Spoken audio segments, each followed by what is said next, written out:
Kololo Independence Ceremonial grounds. It's an absolute delight to see each and every one of you as we launch Uganda's Human Capital Development and Growth Review. My name is Ben Mwine. My job is simply to make sure that our afternoon goes as smoothly and seamlessly as possible. And I want to welcome you on behalf of the government of Uganda and the World Bank as we embark on this wonderful and important process to have very key discussions on what it means for us to assess the current challenges and identify actions that are important for us to be able to build our greatest resource, and this is our capital. You'll allow me to say all protocol observed in the interest of time, even though I do recognize that we have a lot of very powerful and important people in the tent here with us at the ceremonial grounds. And so allow me to welcome each and every one of you. I've seen some very key partners from different ministries that we will be recognizing along the way. I know that the National Planning Authority is represented through its chair, who has just joined us as well. It's good to see you, Dr. Pam, and to the rest of our dignitaries from the World Bank and other key players. As we get started, we will be having a wonderful panel discussion.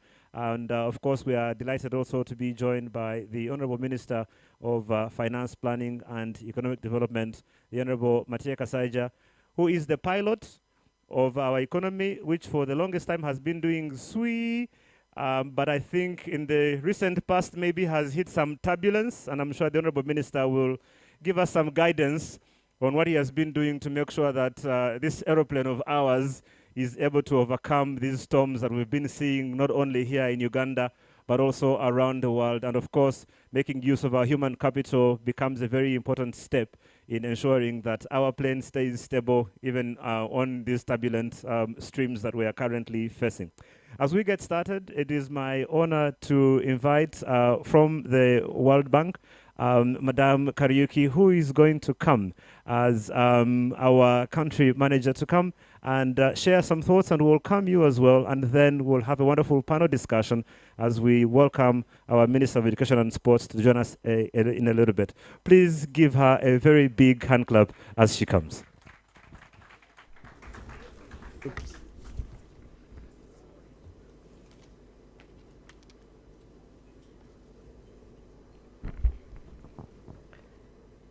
Good afternoon, everybody. Good afternoon, everybody. Your Excellency, the First Lady of Uganda and Minister of Education and Sports, Janet Museveni, Honorable Ministers, Matia Kasaija, Dr. Joyce Kaduku, the Minister of State and Water and Environment, Aisha Sekindi, Honorable Sarah Mateke, Minister of State for Youth and Children Affairs, Honorable Dr. Jane Ochero, Minister of Health, and Chair of the National Planning Authority, Pamela Mabazi, and her representatives. Ladies and gentlemen from the Diplomatic Corps, Your Excellencies, ambassadors, the World Bank Country Director, Keith Hansen, representatives of civil society and the academia, ladies and gentlemen, on behalf of the World Bank, it gives me great pleasure to join you today for this high-level meeting on human capital development in Uganda. Today, the government of Uganda, with technical support from the World Bank, launches the Uganda Human Capital Development and Growth Review. And the Human Capital Development Review will be an ambitious and consultative research program which will help identify and prioritize the critical actions needed to accelerate Uganda's human capital development. We are here today to kick off this important review in recognition of the critical role human capital plays in Uganda's future growth and ultimately in attainment of Vision 2040. All of us here today are testimony to the fact that the greatest source of a country's wealth is the knowledge, skills, and health that enable its people to realize their full potential as productive members of society. Human capital development is essential for Uganda to transition to a modern economy, to compete rapidly in changing global markets, and to attract private sector investment, as well as tapping the benefits of the digital economy and maintaining social cohesion. Uganda stands on the verge of a historic one-time opportunity to capture a demographic dividend, better defined as a period of rapid growth attainable only by countries with youthful, educated, healthy, and skilled populations. Countries that transitioned from poverty to prosperity in a few decades, such as South Korea and Singapore, captured this demographic dividend by investing in their human capital, their people, both before and during the period that their demographic dividend materialized. Indeed, what these nations showed us is that achieving a demographic dividend is not guaranteed. It requires concerted actions in education, health, social protection, and other complementary sectors, including water and sanitation, agriculture, and nutrition. As we join you for this launch today of the Human Capital Review, we wish to congratulate the government of Uganda for your commitment to developing the human capital of Uganda, as expressed in Vision 2040 and NDP 3. We also commend you for the progressive approach you've taken to integrating refugees in the human capital development services provided by government. We're confident that this will benefit refugees and Ugandans alike through shared prosperity and social cohesion. But we know that there's still some distance to travel. Indeed, according to the World Bank's Human Capital Index, based on available data, Uganda's GDP per capita would be 2.6 times higher if every Ugandan reached the established benchmarks for complete education and full health. Getting back on track after the public health emergencies of the last 3 years, which have caused loss of life, setbacks in health and employment, reversals in access to school, and learning losses, especially for the most vulnerable children, will require greater effort. In this regard, the World Bank is fully committed to supporting the human capital aspirations laid out in NDP 3. Full and effective implementation of NDP 3 will go a long way towards improving outcomes in education, health, job creation, and social protection. And these actions include increasing the extended years of schooling and learning adjusted years of schooling. We call that EYS and LAYS, or LAYS in abbreviation. Enhancing the relevance of vocational and technical education and training for private sector employment. Thirdly, increasing the share of graduates transitioning to decent work. Fourthly, boosting coverage of social insurance programs. Fifthly, reducing both total and adolescent fertility. And sixthly, making further progress on neonatal, under 5, and maternal mortality, among many other steps. I'm happy to note that the World Bank has a long and proud partnership with Uganda across various sectors, notably in human capital development, through support for improved health, education, social protection, water and sanitation, as well as agriculture. At global level, the World Bank's recognition of the importance of human capital is demonstrated by including it as a special theme in IDA 20, which is the current round of concessional funding or financing provided by the World Bank's IDA, or International Development Association. At local level, we are currently preparing our 6-year country partnership framework, and we therefore believe that we have an immediate opportunity to emphasize human capital as we shape the future of the World Bank's support to the government of Uganda. Let me close by expressing our appreciation for the opportunity to collaborate in this high-level meeting on the Human Capital Development and Growth Review, led by the government of Uganda with technical support from the bank, and with the essential partnership or participation of development partners, civil society, and academia. We hope the review will inform the successful implementation of Uganda's human capital development policies and programs for years to come, and we are committed to bringing the best of our international research and experience and facilitating knowledge sharing with peer countries and development partners alike. The success of this review will depend, most of all, on the government of Uganda convening all of us, civil society, the private sector, and development partners to collaborate in this regard. So I believe that today's high-level meeting is an excellent start, and all of us in the World Bank team look forward to joining you on the road ahead. Thank you very much, and look forward to the deliberations today.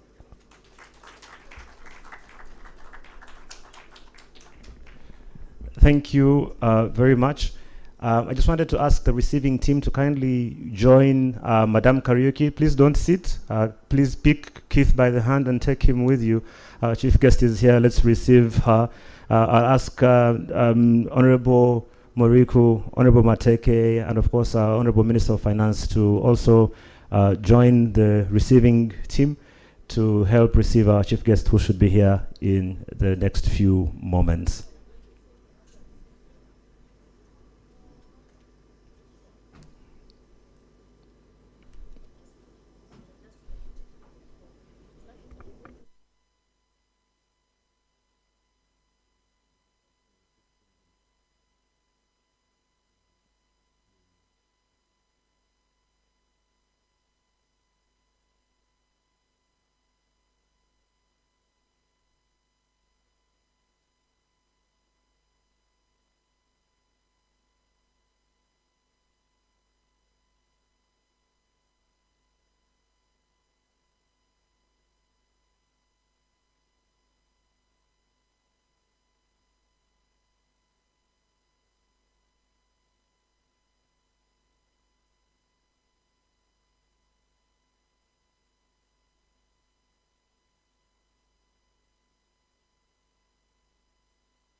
Marungi yashemera inyanyi yashemera nirgarwa gasaya yashemera nirgarwa gasaya inyanyi bagenyi nimwe barokwisha mukuru cheme ihanda eyimwara bamo bagira imwe mwena bisha bana barungi bakagira ngukanywa amata bana baruga bakororwe sande nemeneke inkonka gamawe ba ibarunge imwe bagenyi bana barungi nimwe ibagenyi mwe barokwija numukaije baragabana mashtame mutebekane inkwanze bazanire yehimwe baronge yehimwe baronge bana barunge nimwe bakagira ngo nkanywa amate bana barunge nkururwe jana nemenege inko kagama weba yehimwe baronge iwe mwena beja baronge nimwe ibagenyi mwe barokwija numukaije baragabana mashtame mutebekane inkwanze bazanire yehimwe baronge imwe mwena beja bana barunge. Thank you very much, Nkwanzi Cultural Troupe. Ladies and gentlemen, I'll ask that we all remain standing for the singing of the Ugandan and East African anthems.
Lady of Uganda, Minister of Education and Sports, but also here in your capacity as the chair of the Human Capital Development Program.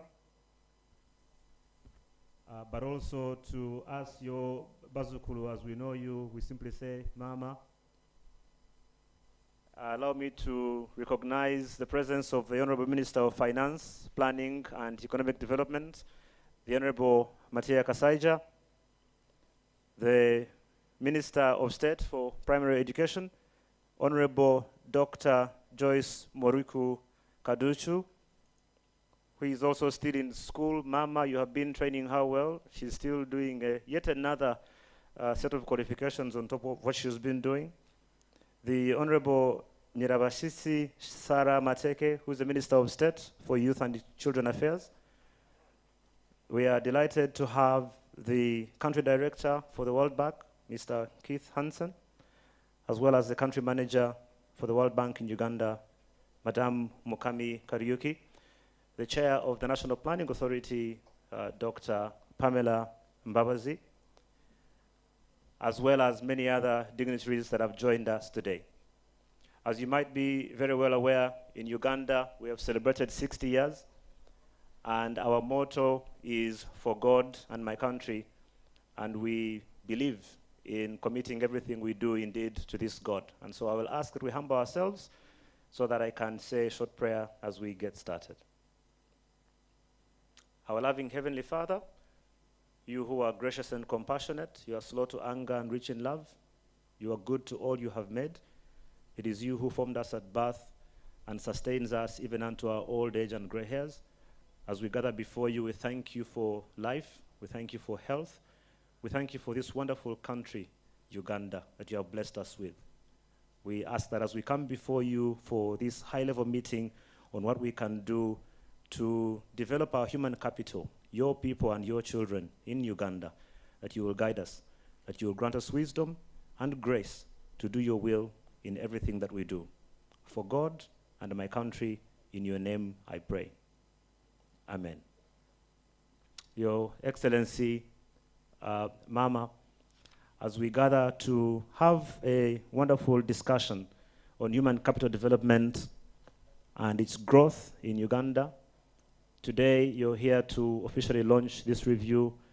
It is not my responsibility to talk about the things that are going to be coming, but the facts and figures as we know them very well already indicate that Uganda is a very young country, the youngest in East Africa. Our life expectancy is increasing though, at almost 64 years at the moment. And all this points to the need for us to develop our human capital, to create jobs, to have social protection, to improve education, which you have done so ably over the last few years. Our health, which obviously has been made very critical because of the last few years and what we have dealt with, and our water and sanitation too, especially because of what we have seen also in the last 2 years. It has highlighted the need for us to enforce this investment in human capital development for us as a country. And today, Mama, you will be launching the review of Uganda's human capital development and growth. Just before you arrived, we were about to get into a panel discussion and some deliberations on this issue, but I'm glad that you came just before we started so that you don't miss on these things, and therefore you're able to lead this discussion.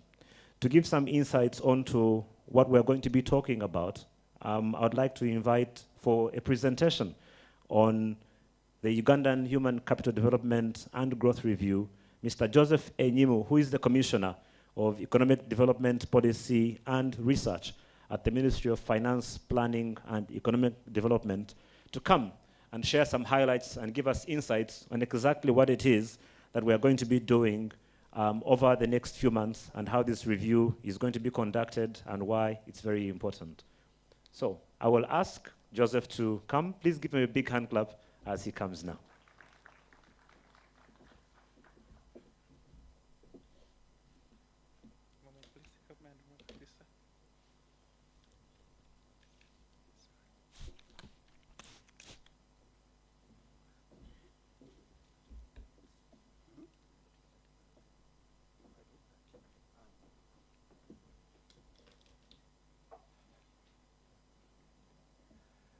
Your Excellency, the First Lady and the Honorable Minister of Education and Sports, the Honorable Ministers present, members from the Diplomatic Corps, senior government officials, ladies and gentlemen, good afternoon. I am Joseph Enyimu. I work with the Ministry of Finance, Planning and Economic Development, where I serve as Commissioner Economic Development Policy and Research Department.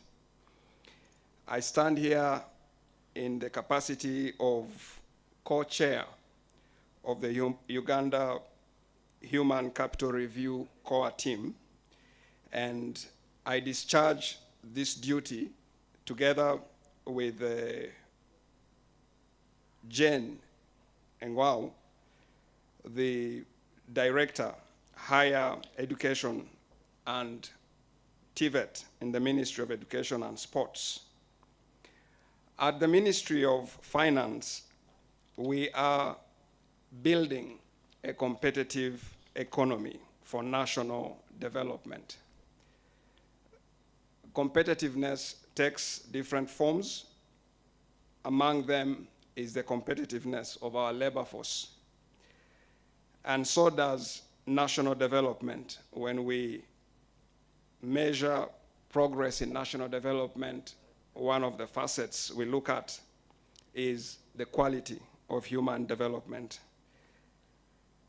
The presentation I'm going to make to you is in two parts, and the first part, I will deliver it on behalf of myself and the co-chair, and then our counterparts from the World Bank will deliver the second part of this presentation.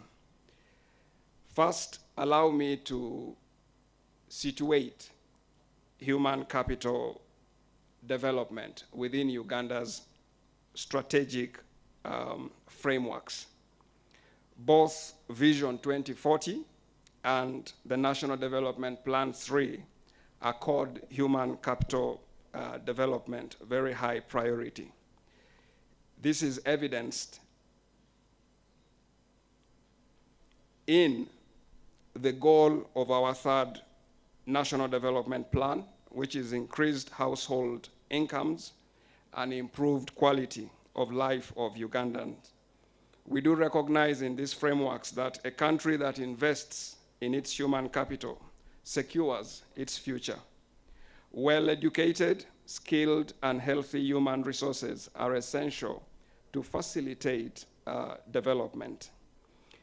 And consistent with a growing culture in Uganda of being evidence-based and being smart in the way that we plan, we have set ourselves a number of targets within this context of human development.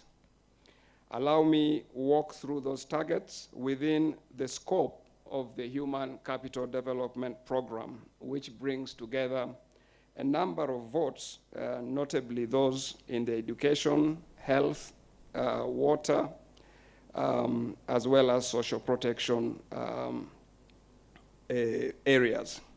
So within the health framework or section, we focus on achieving certain targets. Chief among them is reducing under 5 mortality from 64 deaths per 1,000 live births to 30 within the 5-year period of NDP 3. Another notable target we have in this plan is to reduce the prevalence of under 5 stunting from 28.9% to about 19%. We have a range of others that I will not walk in the interest of time, but allow me mention that the targets therein are very mindful of the gender disparities we observe in the country. And so they are also targets that are specific to women and girls, notably, is to reduce the proportion of teenagers who have begun childbearing from 25% to 15%, and then reduce total fertility rate of the country to 4.5%. In the education front, we aim, among other things, to increase learning-adjusted years of schooling from 4.5 to 7 years, and also increase average years of schooling from 6.1 to 11 years. These indicators speak a lot to aspects of quality. And on the social protection front, we single out increased percentage of the vulnerable population with access to social insurance from 7 to 15%. And in the water and environment area, we are working to increase water samples from the water sources complying with the national standards from 65% to 80%. I will move on to say something briefly about nurturing the human capital agenda using quality evidence. We have registered a range of improvements in our journey as a country to develop our human capital resource. These successes have also turned out to be challenges in their own right. And so as we progress into the next episode of planning and development, it is very apparent that how we deliver development policy and initiatives will increasingly be hinged on the quality of evidence and feasibility assessments that we conduct using the growing base of statistical research and evaluation capacity that the country has built over these years. It is said that what gets measured is what gets managed. And so performance measurement, results measurement, and communication will demand that we get more granular in the kind of statistics we employ. And this review will help us in expanding that base. The most critical of topics to national poverty eradication and wealth creation agenda of the country are usually captured through an annual research agenda that informs annual and medium-term planning and budgeting. This process is led by the Office of the President, and the different votes, including the Ministry of Finance, contribute to this agenda. I am pleased to note that the Uganda Human Capital Development Growth and Review process has been included amongst this year's National Research Catalogue. And it is within that context that we are going to follow it through. Evidence generation efforts in this area to encourage academia, research institutions, and organizations in public and private sector to provide leadership as we move together to inform this agenda. This work cuts across a range of players, both within government and outside of government. And I wish to highlight to you the core team for Uganda's Human Capital Development and Growth Review process. As I mentioned earlier, the process is co-chaired by the Ministry of Finance, Planning and Economic Development and the Ministry of Education and Sports. And we have participation from the lead votes within the Human Capital Development Program, including the Ministry of Health, Gender, Labor and Social Development, and that of Water and Environment. There are also other ministries in this process, including the Ministry of Agriculture, Animal Industry and Fisheries, the Ministry of Public Service, Local Government, the National Planning Authority, the National Population Council, and the Uganda Bureau of Statistics. We also have participation from the private sector through the Private Sector Foundation and Healthcare Federation. The academia fraternity is represented by Makerere University, and then we have a number of development partners, including the United Nations Development Program, the World Health Organization, UNICEF, and then civil society organizations are also represented. With that context, we will proceed to the second part of the presentation, Your Excellency, where we look at the nuts and bolts of human capital review, and this will be led by our counterpart, Anne Bakilana, from the World Bank. Anne, you're welcome. Make her a warm welcome as she comes to take us forward.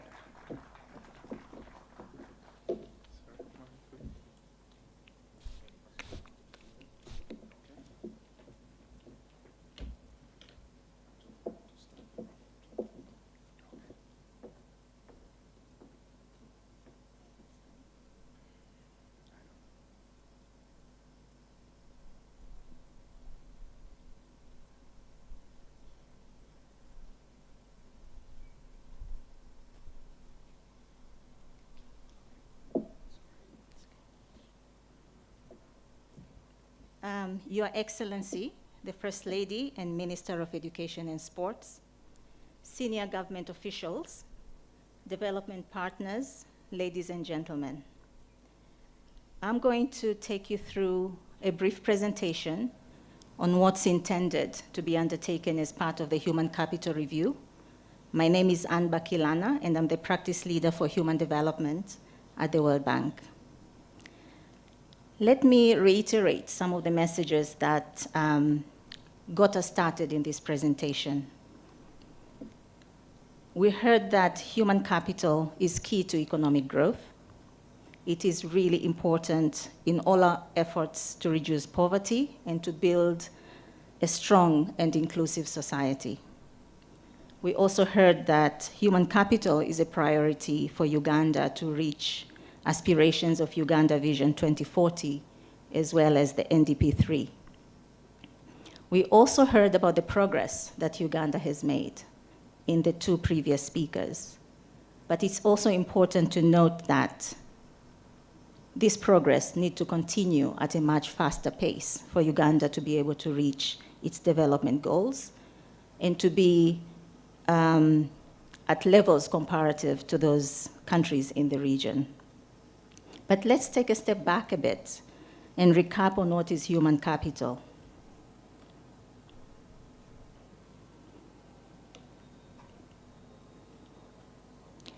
Human capital is basically the knowledge, skills, and health that people accumulate over their lives, enabling them to realize their full potential. You grow human capital and build human capital by investing in people, through nutrition, healthcare, quality education, jobs, and skills that help to develop their potential. Higher levels of human capital improve labor productivity and consequentially lead to higher per capita income in the economy. But most important is that human capital has intergenerational effects. It's an asset that keeps giving from one generation to another. Investing in this generation means much faster growth for the foreseeable future.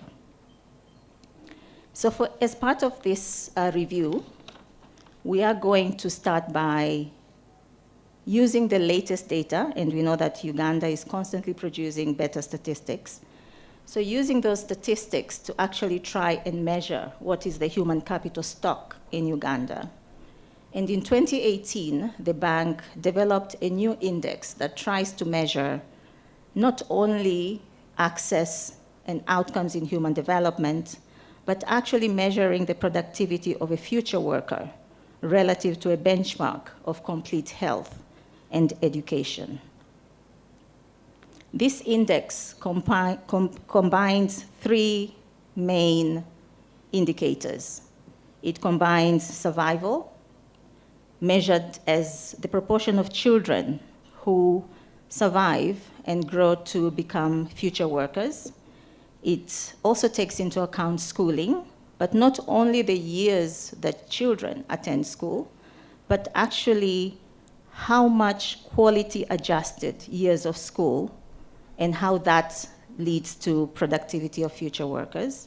Because it's not only important that our children go to school, it's important that they learn and leave school with the right skills. And then on the health contribution to the Human Capital Index, we want to measure the contribution of health, especially adult survival rates, and also stunting, as these are really central to productivity of workers. So we'll be looking at all the data that is recently available and trying to really assess and measure human capital stock for Uganda. So let me now provide a few examples of where human capital and why human capital is important to economic growth and to productivity. Human capital is important to leverage the demographic dividend. When we look at countries that have performed really well over the last few decades, we see that their growth coincided strongly with a period when the demographic dividend was at the highest. And demographic dividend basically means it's that additional boost of economic growth that a country attains when its demographics are really well suited to productivity, to the dependency ratios, etc. This graph here, though a bit complicated, really just reflects what most countries go through in terms of their demographic transition as well as economic growth. For a country to be able to really attain a demographic dividend, it not only needs the proportion of its workers related to that of the dependent population to be favorable, it also needs that that population is skilled, healthy, and able to contribute to economic growth. When we look at Uganda today, we can classify it maybe as an early dividend country. It's a country that has gone through the first stage, where both fertility and mortality was high, to a period when fertility and birth rates have been declining, but most importantly, deaths have been declining. That has led to a population structure or a population momentum where population growth is quite fast. It has produced a youthful population that is probably Uganda's greatest asset. A group of young people who, if well capacitated, could really be the driving force for Uganda's growth. What is important to note is that this demographic dividend is not automatic, but it requires investments, consistent investments in human capital. The next slide tries to share the message that human capital is important to avoid the middle income trap. As a country that aspires to become an upper middle income country in the next few years, we know that once a country starts with a lower level of inequality, it tends to experience higher growth. And high unequal countries experience growth slowdown upon reaching middle income status. We know that human capital spending can be inequality reducing or inequality increasing. And therefore, focusing on inequality much earlier in the development process is extremely important in terms of providing the additional boost that is needed to drive growth. Human capital is important as a component to private sector investment. Since we know that investors look at the quality of human capital and make adjustments and make their judgment on the investment portfolio in terms of this potential. What we have learned from the Uganda Country Private Sector Diagnostic, which was conducted recently, is that low human capital and productivity growth risks to investment that were identified from that study. And when we look at the history on factors contributing to Uganda's growth in the last few decades, we see that growth in Uganda has been driven mostly by more and more accumulation of factors, capital, land that has been put into production rather than being driven by further improvements in quality of human capital and increasing good quality human capital stock. I want to focus a little bit on some of the contributions that are made from our sector perspectives.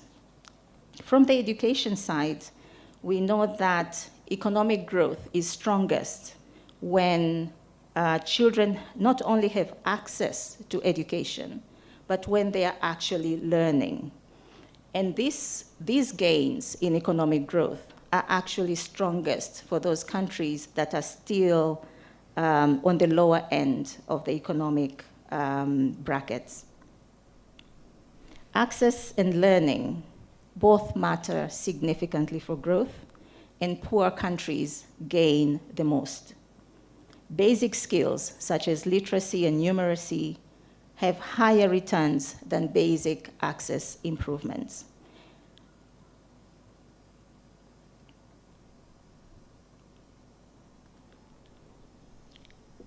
We also know that there is a strong relationship between indicators of population's health, GDP per capita, as well as returns on investment. What we see in these two slides here is that higher life expectancy is highly correlated to growth in the economy, and lower under 5 mortality, lower levels of mortality among children under 5 is also associated with higher GDP.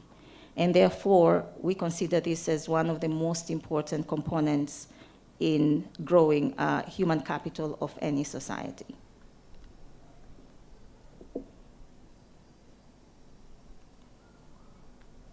I also want to emphasize that human capital investment is important for the future of work.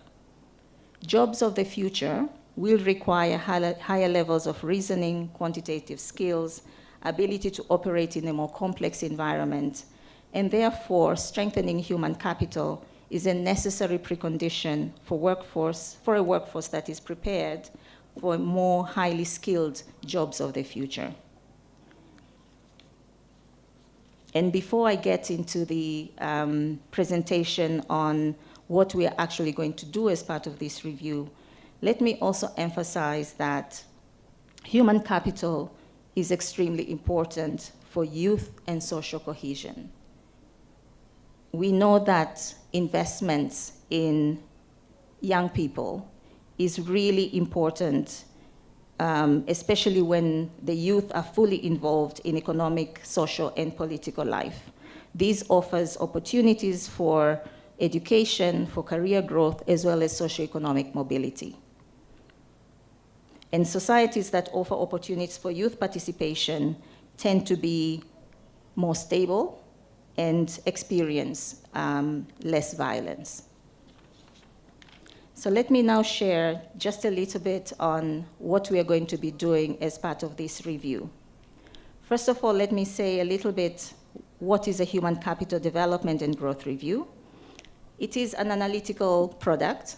It's a piece of research that uses data and analytical methods to just present an overview of key human capital endowments and challenges in Uganda. It's an opportunity to identify priority human capital outcomes that require improvement, and then most importantly, to identify areas for further analysis.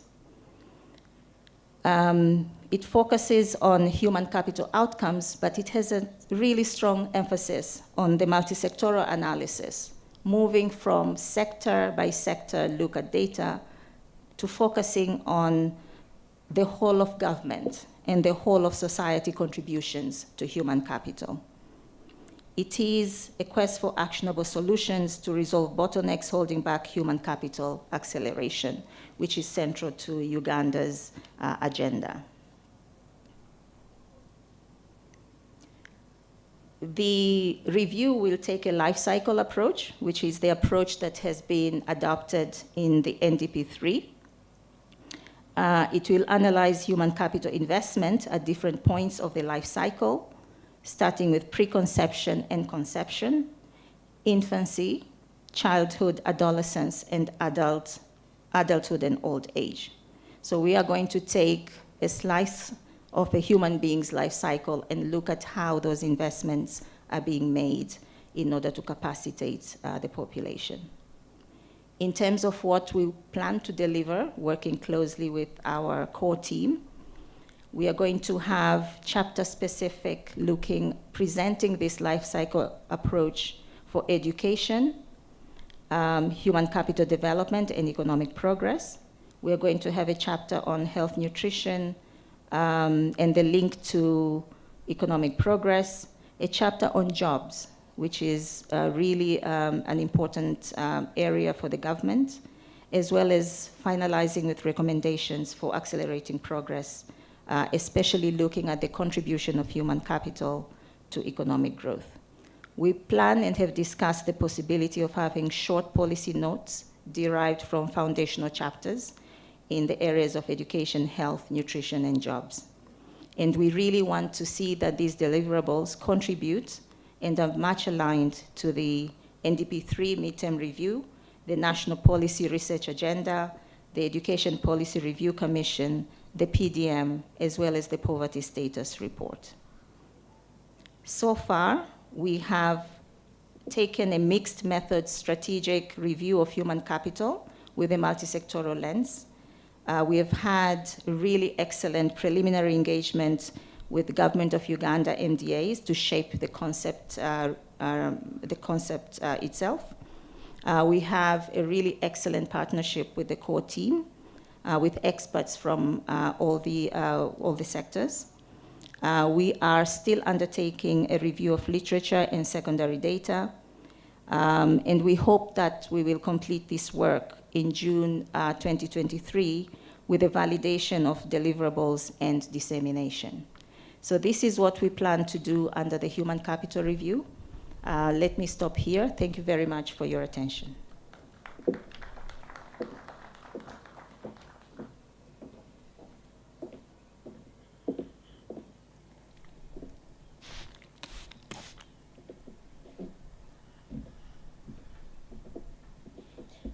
Thank you so much, Anne, for that wonderful insight. Mama, there's a lot of statistics being thrown around because of what we're doing with this review. The one that has stood out for me is the fact that by 2040, we need to have created an ability to accommodate another 14 million workers if we are to take advantage of this dividend. And for us to be ready, everyone has to be able to play their part and be on board. What I'd like us to do now, with your permission, is a very quick discussion that will be guided by some of the key players in helping us achieve this objective. And I will ask them to kindly take their seats on the panel. We'll have a live feed, and we'll demonstrate the power of human capital development in the area of technology today, where I'm standing 2 kilometers away, and I'm still able to do a panel discussion with our honorable ministers, and of course our chief guest who is on this side as well, and for us to interact comfortably together. I'll start by inviting the chairperson, executive chairperson for the National Planning Authority, Professor Pamela Mbabazi, to take a seat on the platform. I'm sure, Mama, you're familiar with Dr. Professor Mbabazi, who is the executive chair of the National Planning Authority. She's also been a researcher and has done some great work in making sure that we are preparing for this review and what we're doing. I'll ask us to give her a big, big hand clap as she takes her seat. I will also invite the Honorable Nyirabashitsi Sarah Mateke, who is the current Minister of State for Youth and Children Affairs in the Ministry of Gender, Labor and Social Development. She's also the woman member of parliament in Kisoro district in the 11th parliament, and she's spent more than 10 years working especially in the administration, which therefore Mama informs her drive to be able to serve with both diligence and objectivity.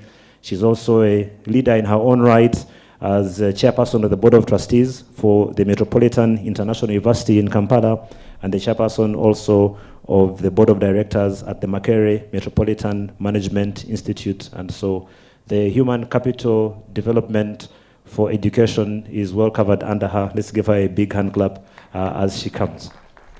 I'll also invite the Honorable Joyce Moriku Kaduchu, who is the current State Minister for Primary Education, but also because of her previous role in the Ministry of Health, she'll be very able to represent anything to do with human capital development from the health perspective. She is also a woman member of parliament for Moyo district and has, of course, as I mentioned, also served in the health ministry as Minister of State for Primary Healthcare. She's an academician, she's a researcher. She got her first doctorate when she was still teaching. And as I mentioned to you, Mama, Dr. Kaduchu has refused to give up on this dividend for this country, and she's still in school, even as we speak. And she's trying to lead by example, and currently she's doing a postdoctorate paper as we speak at the moment. And so as we just have this very quick discussion, I'll start with you, Dr. Pam, because as we talk about Vision 2040 and NDP3 and everything that we need to do, the National Planning Authority is at the very heart of this. And I know for a fact that you've been in the middle of doing some activities for this. I know you have a mid-term review. If you could kindly shed some highlights for Mama and our guests today, how that has been going and how far what you have learned so far. Thank you very much, moderator. Mama Janet, all dignitaries present, ladies and gentlemen. Let me quickly begin with, of course, appreciating the World Bank and the organizers of this for inviting NPA to be a part of this. And we have indeed been undertaking a midterm review, and the midterm review actually takes us to the midterm point of achieving our Vision 2040. So we are at that critical point in time where we are assessing what has worked, what hasn't worked, what lessons can we learn, and how can we really reorganize ourselves as a country to ensure that we really achieve the vision that we set ourselves to. So we undertook, and we are, of course, still at the almost tail end of our review, and some of the key findings that have come up, really, I'll start with the positives, that there has been a reduction in the prevalence, of course, of under 5 stunting from 28.9% in 2017-18 to about 25 in 2021-22 against a target of 25. We have also, of course, reduced maternal mortality from 64 per 100,000 to 46 against a target of 39. We've reduced morbidity and mortality of the population. We've increased gross enrollment of learners across the entire education system, right from pre-primary to tertiary. We've also improved some key determinants of health. However, ladies and gentlemen, Mama Janet, there are still some challenges, and the MTR has found a number of areas of limited performance, and one is the literacy and numeracy proficiency of our learners in the key stage grades still is wanting. There's a low survival rate, particularly at primary level. There is a low transition rate across the education system. Our young learners are not progressing effectively. There is a low proportion of education institutions meeting the basic requirements and minimum standards. The quality issue is still a challenge. The high neonatal mortality, high under 5 mortality, low compliance to gender and equity certificates. There is also a low proportion of labor in decent employment. We have seen a lot of industries being established, but the payment in terms of the labor payments is really very low. And this, of course, cannot enable our country, our economy to progress very fast. The MTR has also noted the absence of data, and I'm very pleased that this review is going to happen, because we cannot plan well without data. And therefore, this review is needed like yesterday. Our program challenges, for which more support is required really, Mama Janet, ladies and gentlemen, the lack of synergy and collaboration between implementing agencies is still a challenge. Yes, we have adopted the program system, but it's still not there. We're not there. We need to collaborate better. Late procurement and poor absorption of funds is a challenge. Poor planning and prioritization. We still need to build capacity across government to plan effectively. It is still a challenge. Sequencing activities leading to, at times, overcommitment amidst inadequate funding. Staffing shortages is a challenge, ladies and gentlemen, but also poor absorption of funds. So, but we at NPA, we really believe that the only answer is investing in human capital development. So we have to crack our thinking, we have to work together, and this review is coming at the very, very critical time where we need to put our heads together and ensure we get it right. Identify what are the issues, what needs to be done, and how can we go about it. I thank you. Thank you very much, Dr. Pam. Wonderful points, and I think you do lay the perfect sort of position for Dr. Moriko to come in here, because, as you mentioned, investment in human capital becoming extremely important. Dr. Kadushu, I need to ask you on behalf of the health investment in human capital development, but before I do that, right now, you're here officially from the perspective of education, so I'll start with a question in that regard. I don't think anything needs to be said about the importance of education and what it means for human capital development. We know that very well. And we also know that through the efforts of our Honorable Minister of Education, Mama, we've had an increase in investment in education in this country. But obviously, as you're hearing Dr. Pam saying, there's quite a long way to go and a lot more that needs to be done. So while we have increased access at primary school, obviously that tails off quite sharply when you go towards secondary education. In terms of the number of people that still need quality education, from your perspective, what do you think are the most critical needs from the perspective of human capital development across the life cycle of a person? There's a banner right next to you on the stage that talks about investing in the first 1,000 days, so early childhood development becomes an important factor. But from that point, all the way through to the time when this young person finishes university, and we're hearing now that we need to make space for at least 14 million jobs by 2040, what do you think, from your perspective, the most critical concerns that need to be addressed from that point for human capital development for Uganda? Dr. Moriko. Thank you so much. Allow me to appreciate the Ministry of Education and Sports that is spearheaded by Mama Yo. And I want to thank our partners, World Bank, for all the technical support that enable us to be here today. And allow me to respond to the issue you've raised. But before that, I just want to make a quote. According to government white paper on education, that was in 1992, that says there is no country that can be better than the quality of the education system. And there is no education system that can be any better than the quality of the teachers. We're speaking about the human capital development. Having said that, I want to make it clear that Uganda has made tremendous achievement in terms of progress in access of education across board. We've seen the universal primary education, the universal secondary education, the universal post-primary and the skills education training that has really registered a lot of significant achievement in the country. However, As you have mentioned, the quality of education still remains a big concern for all of us. I want to make a quote.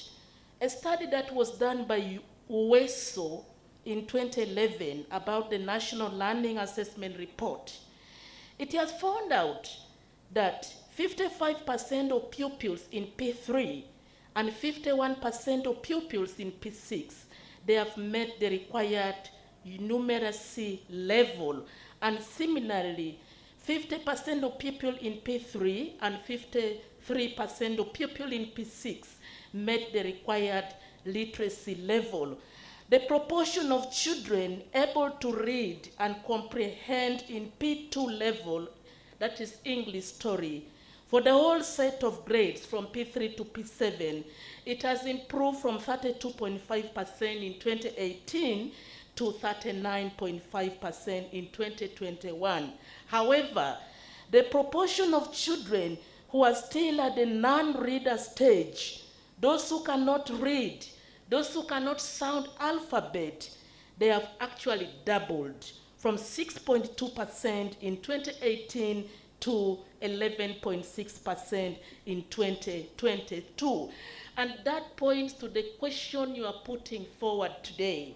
The concern across the board, one, is that there is a critical gap in foundational learning, the early childhood learning.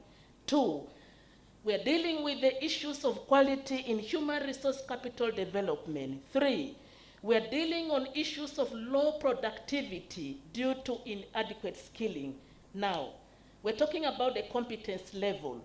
Now, the second point you're asking me, what needs to be done as a result of this concern, which is across board? What needs to be done is why we are here. Number one, we need to invest in foundational learning, early capital development. Much as research has not been done, but we've seen that children who have attained foundational learning process, they have attributed to improve social skilling, they engage in better, they have better attribute compared to other children who have not acquired foundational learning. And that makes them to go through the stage of primary level without so much dropout, without so much really in not completing the primary, and they help them to progress to secondary level. So one critical aspect is the foundational learning. The second point is the quality of education. That means we need to invest much more in the teaching profession, the teachers who offer the education.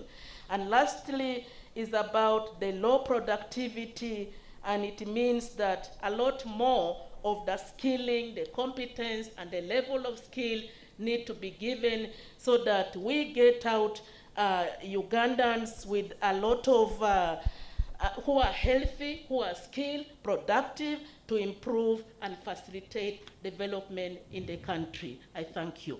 Thank you so much, Dr. Kadushu. When I listen to the way you articulate these things, it gives me a lot of hope. One of the challenges that we sometimes have is that our leaders are so far distanced from the things concerning our human capital development that they can sometimes be an impediment. So it's very encouraging to hear the passion with which you're talking about these things. Honorable Mateke, before I'm coming to you in a bit, Dr. Pam, there's an issue around the digital economy. Right. We've been having discussions around what we need to do to prepare our population for what's now the digital economy. We were having a discussion yesterday about the creative arts with some of the relevant stakeholders. Right. It's become a bit obvious that if we don't catch up with the digital economy, we might be left behind. The biggest companies in the world at the moment, if you talk about Facebook or Twitter, they're less than 20 years old and are grossing more money in revenue than we need as a country, literally, for our entire budget. And so how NPA has sort of prepared for us to be ready to move into this global space, which cuts across boundaries. I'd like you to reflect on that question and give us a response. But let me start by coming to you, Honorable Mateke, because your ministry, Gender, Labor, Social Development, cuts across very many facets, and it has far-reaching implications across the entire ecosystem for us as a country. In terms of the human capital development concerns that you need support from the other places. Again, in Uganda in particular, and I know we don't have to be shy about this, we've had a challenge where a lot of our different MDAs sometimes have a challenge of working maybe in isolation, and how we can be able to fix that. From your perspective, what are the things that you think you need support from other government entities to help with human capital development from a gender, labor, and social development perspective that you can be able to share with us for today that you think would be critical for supporting your ministry in helping us achieve all of these plans that we have, Vision 2040 and NDP3 and our SDGs, which are very heavily enshrined in what we're trying to do here? Thank you so much. The First Lady, Mama, who is the chairperson of Human Capital Development, my colleagues, honorable ministers, ladies and gentlemen. Ministry of Gender, Labor and Social Development is a ministry of the people, a ministry where everything concerning right from the child is born to the oldest person. This is a ministry that has the children, the ministry that has the youth, the ministry that has women, the ministry that deals with culture, the ministry that deals with workers, the ministry that deals with the elderly, and the ministry that deals with the people with disability. And one key issue that I'm going to tackle today is the issue of social protection. If we would address the issue of social protection, yes, government of Uganda recognizes it very much and its role in social protection, and different interventions have been carried out. For example, we have had the issue of SAGE for the elderly. We have looked at different urban cash releases, especially here in Kampala. We have had some funds given out in Arua as a pilot program to see whether social protection can work. And we have realized that social protection is very key in human capital development, in that the old person is able to survive with the little 25,000 that we give them, and is able to look after the young children, and they go back to school.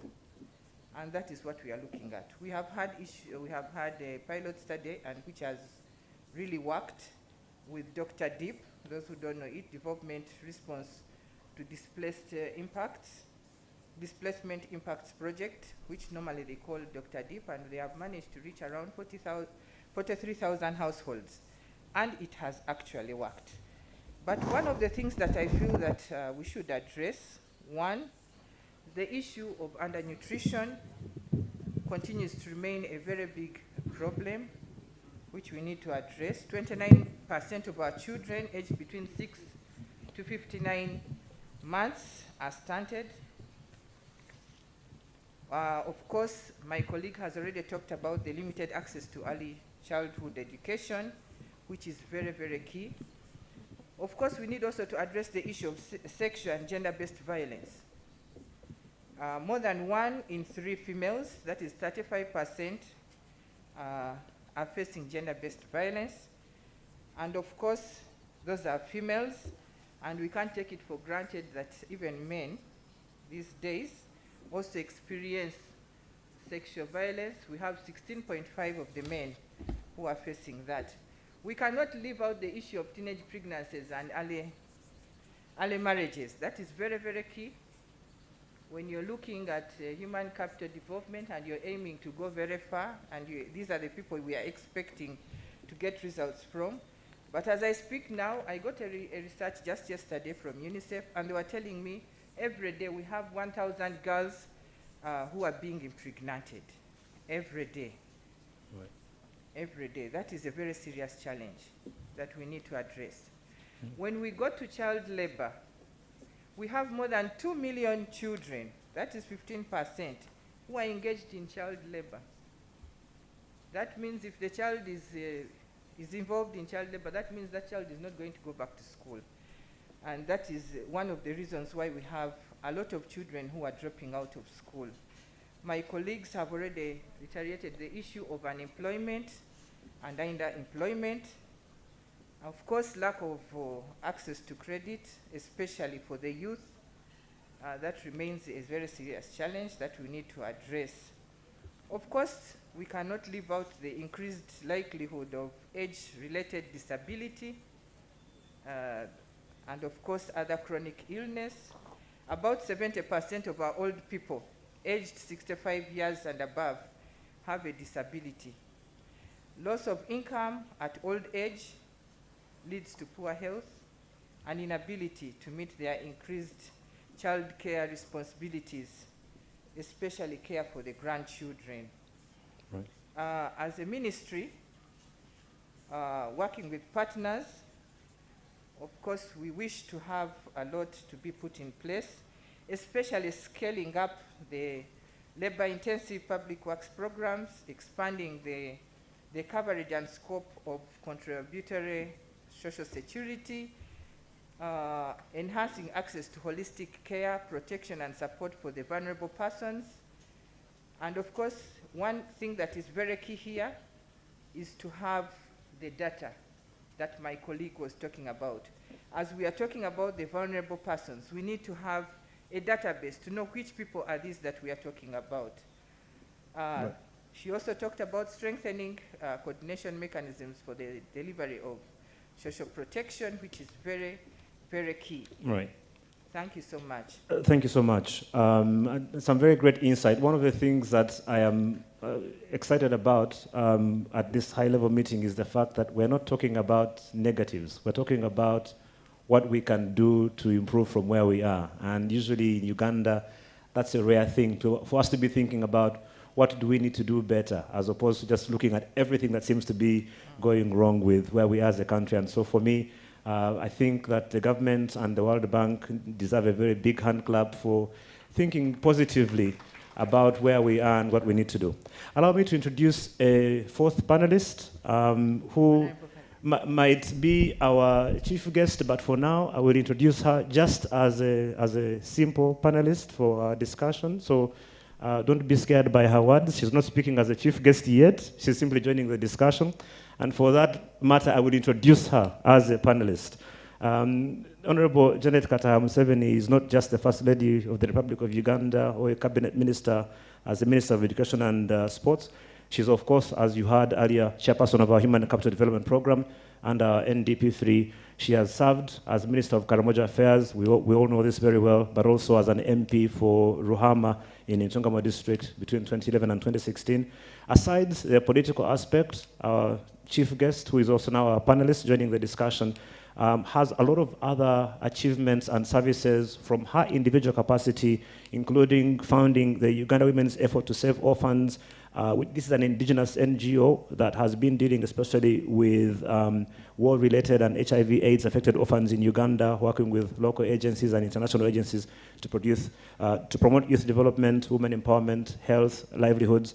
Mama is also the patron of the Safe Motherhood Initiative in the Ministry of Health and the WHO, and there we've heard today about maternal mortality and reducing that. She's been at the heart of that, and she's also the chair for Cure Hospital, which is a special hospital for crippled children in Uganda. I also have had the privilege, Mama, of working with your office under OWAFLA, and we've been doing some incredible work in the schools around this country, and I look forward to working with you and your team in 2023, even as we fight for the things that are especially important from a moral perspective for us as a country. We also know well that Mama is a very active Christian whose every individual effort is driven first by faith and then everything that comes on top of that. With that very, very, very brief introduction, Mama, your thoughts on what you have heard so far in terms of what we need to do for human capital development. Thank you. Thank you so much. And I'd like to begin by thanking everybody really for making the time to be here today and to offer us a hand in this area of human capital development. Now, I just wanted to add one point or maybe two at what Honorable Kadruchu said. And I wanted to start by thanking Professor Mbabazi for bringing out the point that there has been improved access to primary level, which is brought about by universal primary education. When universal primary education was introduced in this country, all the children who had no hope of ever seeing the inside of a school building now had the opportunity to join education. So the access for primary education became overwhelming. The children were overwhelming, and for a long time, government was just building classrooms and classrooms and classrooms everywhere so that all these children can be given an opportunity to have education. But Honorable Kaduchu now talked about foundational learning. Now, what is the problem with foundational learning?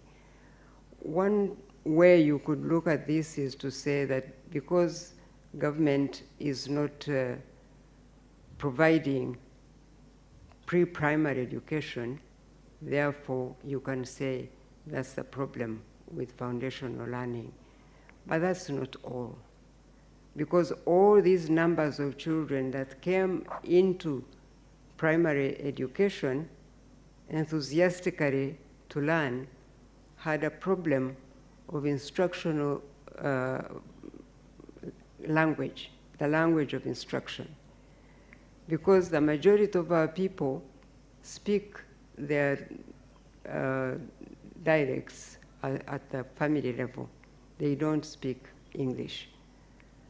And the language of instruction in the schools was English. And so it became a problem for these children to get a grip of learning in school. The literacy levels and numeracy remained low. And when this was discovered by the Ministry of Education, we now knew that we had to introduce a language of instruction in the mother tongue at all district levels, so that all children can begin to learn in their mother tongue, at least from primary 1 to primary 4, and then they can, and at that time they would be learning English as a subject. But the challenge was, now we had to start printing the reading material, to start printing teacher books, and to give instructional materials to schools at that level so that teachers can begin to teach in the mother tongue to these children all the subjects, and also include English as a subject. But government had a challenge to empower the Ministry of Education to do that at the national level. So we started slowly with some districts, and we have done some districts in the country. And those districts that are now teaching these children in their mother tongue, the literacy and numeracy has improved amazingly. That's what Weso's research found out. But where the children are still learning in English because they couldn't get instructional materials, learning is still a problem, and literacy and numeracy is still very low, and that's why the dropping out rate is so high, because after primary, you find that the children who continue to secondary level cannot be compared to the numbers at the primary level. So that is a challenge that we still have. We're still moving slowly, but it's certainly taking time. So that's the point I wanted to add. And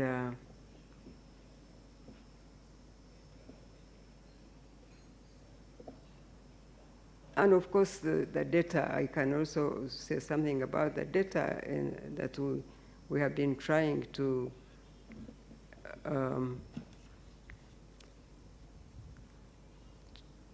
start in the Ministry of Education, because without data, really, it's very difficult for planning purposes with certainty and being really authoritative about all data of education. We have been at this since 2016, and up to now we have not managed to complete that exercise of data at the Ministry of Education and Sports. But we are working at it, and certainly we would like anybody who can support us. The Ministry of Finances, the Minister is right here, and we want the Minister of Finance to help us really make it possible for us to have a database at the Ministry of Education and Sports, so that we can use our own data from the country instead of forever quoting other sources which we're not even sure are right. I just wanted to have that input in what Honorable Kaduchu, otherwise I think she covered everything. Thank you so much. Thank you very much, Mama. That's some great insight. I'd actually been wondering, Mama, why there was that steep drop in terms of between primary education and secondary education, and I think you've highlighted it quite well. But also the issue around learning in local languages. So I'll give you some very basic examples. The average football manager in the English Premier League is a foreigner. So they will come in as an Italian, and then normally within 6 to 7 months, they have actually learned English, and they're able to communicate properly. There's a gentleman called Jose Mourinho, who is Portuguese, and he went to coach in England and learned English in 6 months. He went to coach in Italy, he learned Italian in 6 months, and he was fluent, and yet he's able to speak his native language. So I think it's very encouraging when you think about it from that way, that our young people can still be literate in their own mother tongue, and then at a certain level later on, picking English becomes very easy, and then they're able to be able to process everything that they need to do. Absolutely. After all, we all think in mother tongues, and then we translate into English, and then, so thank you so much for that. Okay. Let me come to you, Dr. Pam, on that particular issue, because if you think about it, in terms of how, as we wrap up this, because I need to be able to invite our country director to make his remarks, so I'll do this as our last question, and then we'll move on to the next part. Okay. So, Dr. Pam, that issue of the digital economy, again, the Chinese have shown us that they can do this. Over just 30 years, they've progressed in ways that cannot even be described. Yeah. We have this demographic dividend that is evident for everyone to see. What do we do to take full advantage of that, to play in this global space as it is at the moment? Thank you, moderator.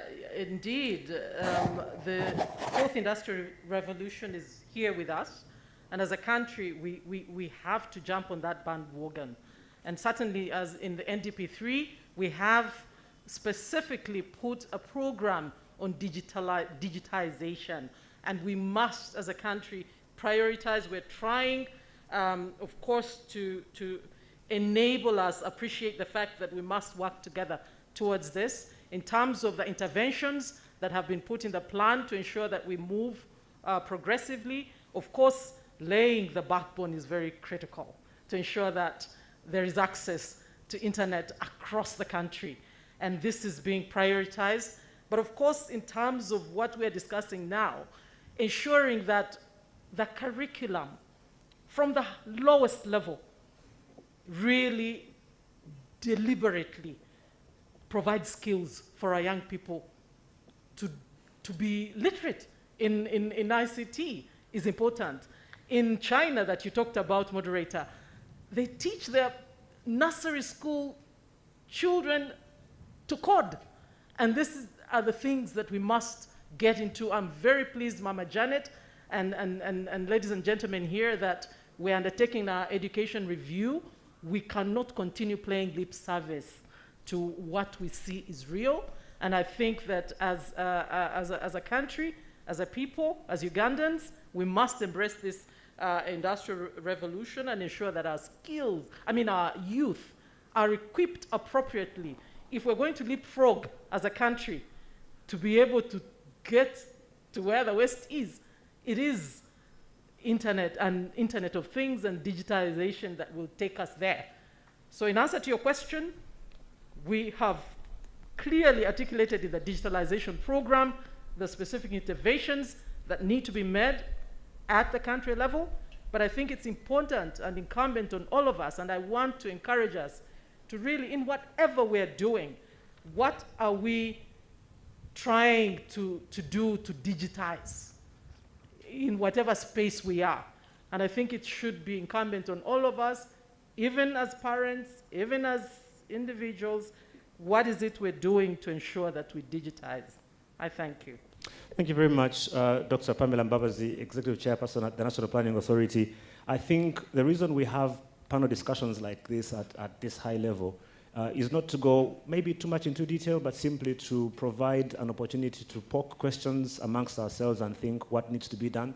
And very importantly, the fact that we have the key implementing people here, the ministers who are able to then go and make sure that you are driving this policy at your level is why we want to do this. So I want to say a big thank you to you and to Honorable Sarah Mateke, who's the Minister of State for Youth and Children Affairs, to Honorable Dr. Joyce Muriku Kaduchu, State Minister for Primary Education, and of course to our other panelists, the Honorable Minister of Education, Your Excellency, Honorable Janet Kataha Museveni. Please give our panel a very, very big hand clap.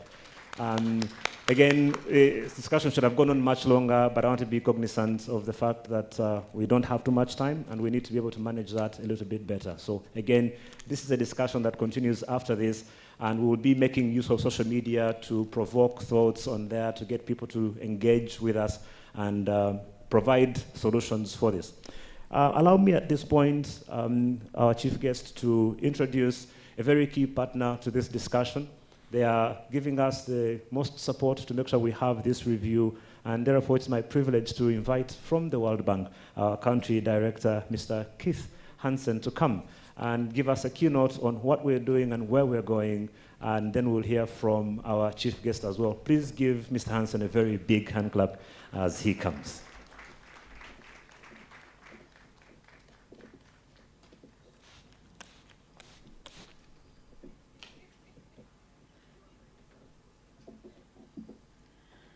Thank you very much. Good afternoon, everybody. Your Excellency, Janet Museveni, First Lady, Minister of Education and Sport, Chair of the Human Capital Project, Honorable Minister of Finance, Matia Kasaija, Honorable Minister of State for Primary Education, Mariko Joyce, Honorable Minister of State for Water and Environment, Aisha Sikinda, Honorable Minister of State for Youth and Children Affairs, Sarah Mateke, and Dr. Pamela Mbabazi, Chair of National Planning Authority, other distinguished government representatives, members of the diplomatic community, my friends and colleagues, ladies and gentlemen. It is an honor for me to be here today and a pleasure. This is my first trip to Uganda since becoming country director, and this was a very deliberate choice. I wanted to be here to signal my support and understanding of the importance of human capital to the next stage of Uganda's development. So I want to begin by congratulating the First Lady, all the government officials here, and indeed the full government of the Republic for its attention to this issue and its recognition that this is going to become a central driver of its next stage of development. As I was preparing for this trip, I was reflecting that my first trip to Uganda ever was actually 25 years ago this week. When I came, at the time, I was working with the then Vice President for Africa in the World Bank, and we were here to help prepare for a landmark event that was initiated and hosted by His Excellency President Museveni. It was called an Africa Leaders Summit, and it was a remarkable event that brought 12 heads of state from Southern and Eastern Africa together with the then President of the World Bank, the late Jim Wolfenson, for a full day of very private, very candid, and very rich conversations.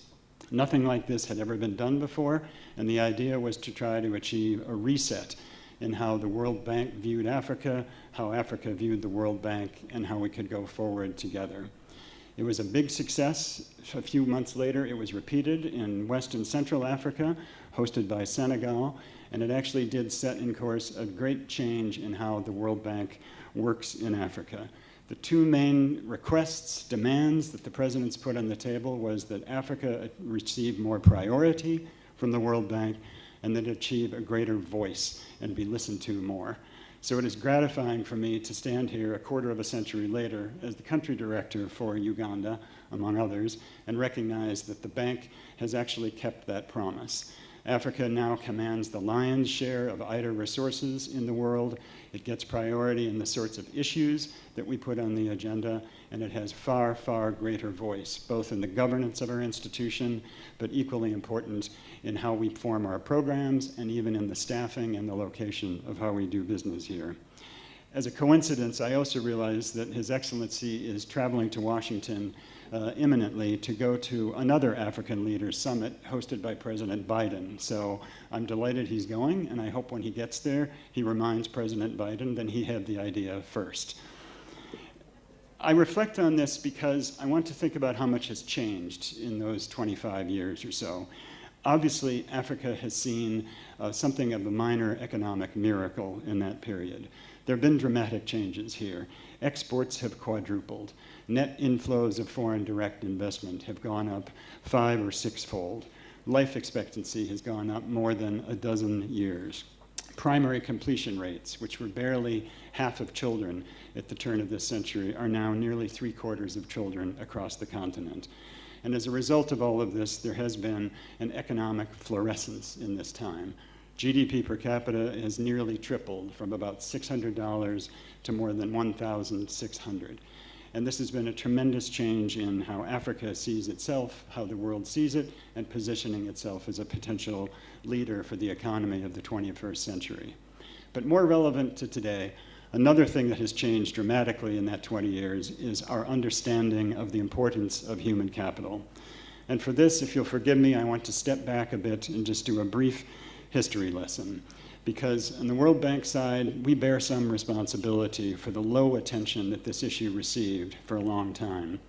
For the first several decades of the World Bank's existence, we mistook the importance of human development, and in particular, the link to the other parts of the title here, its contribution to development and to growth, economic development and growth, and the centrality of human capital to that. We made a number of mistakes, which were common in the literature at the time. We mistook health and education, social protection as being what were called consumption sectors, not productive ones. And in this, we were mistaking financial returns for economic ones. It's true, if you go out and invest in some infrastructure, it may start to generate a stream of revenue within the first few years that you can use to repay a loan. But that does not mean that health and education do not pay off as well for the economy. They just do it in a longer term and less visible way. We mistook health and education as private goods. We said the gains are all captured by the individual who is healthier or learns more. But of course, we now know that the social returns, the payoff to society as a whole, is much greater than that to the individual. And finally, we misunderstood its importance for overall economic growth. Maybe 70 years ago, this was very hard to determine, but today we know that in fact it is a central driver of growth in countries around the world. And in fact, as one early bank leader summarized it, he said, "We really thought that health and education were the fruits of economic development, and that we would rather invest in the means of development and let countries develop the productivity that would enable these amenities to be provided." So even the way we were thinking about it is that these were somehow just little benefits or amenities and not, in fact, central drivers of economic progress. As a result of this, as late as 1980, human capital accounted for no more than 5% of the bank's portfolio around the world. It was really an afterthought in the bank. And during the 1980s and early 90s, we began to look at this more seriously. In 1993, we issued a landmark world development report called Investing in Health, that tried to make the case that this was not just a welfare measure or a humanitarian measure. It actually was an investment for countries, and they could get far more out of their health systems and their economy if they invested more heavily and more smartly. A dozen years or so later, we issued a World Development Report on education. It's quite remarkable that it took 50 or 60 years for the bank to do this. This is our flagship report, and education is the heart of human capital. But when it came out, it also made the very strong economic point that this was a major driver, but also was being heavily neglected by many countries around the world. And when I became vice president for human development in the bank a few years ago, we had a conversation with one country, not in Africa, where one of the ministers said to me, first we'll get rich, and then we will invest in people. We now know, of course, that this logic is completely backward. It is the countries who invest in people early, smartly, and adequately who have actually managed the most growth. So in my first week as vice president, I tasked my chief economist's office with going out and summarizing and pulling together the entire up-to-date synthetic case for the role of human capital in overall growth and productivity. And a year or so later, we came up with what was a very deep, very consistent, and very broadly based report and study that examined the importance of human capital. And I think even we were surprised at the consistency of the evidence coming from various different methods, and how supported it was by both anecdotal incidents of individual countries, but also by broad econometric analysis of growth around the world. And I said, I don't want to hear any ethical or moral arguments for health and education. I want to hear the raw economics of this, and in particular, productivity. The Nobel laureate, Paul Krugman, once said that productivity isn't everything, but in the long run, it is almost everything to an economy. And so what this study found is that human capital plays a major and propulsive role in promoting the productivity of a country. And what it does is it creates the micro foundations of macroeconomic outcomes. We now know that if we look at the three great forms of capital that a country can possess, natural capital in the form of forests and fisheries and farmland, physical capital in the form of structures and urban land and equipment, and human capital in health, skills, and experience. Human capital is the majority of capital around the world. And in the wealthier countries get, the larger the share of their capital comes from human capital, which means this has to be the main thing in which countries invest, and it is creating the most productivity and the most opportunity for growth. In fact, current estimates are that human capital explains perhaps 1/3 of the difference in country incomes, all by itself. So if you look at two similarly situated countries, one of them may be 1/3 richer simply by virtue of its investments in human capital. And equally important, we learned that investing early is crucial. And some of our panelists presented this very nicely. Think of it, human capital is a precondition for physical capital to work at its full capacity. Maybe 100 years ago, when machines were not very smart and certainly not digitized, simple physical labor was enough.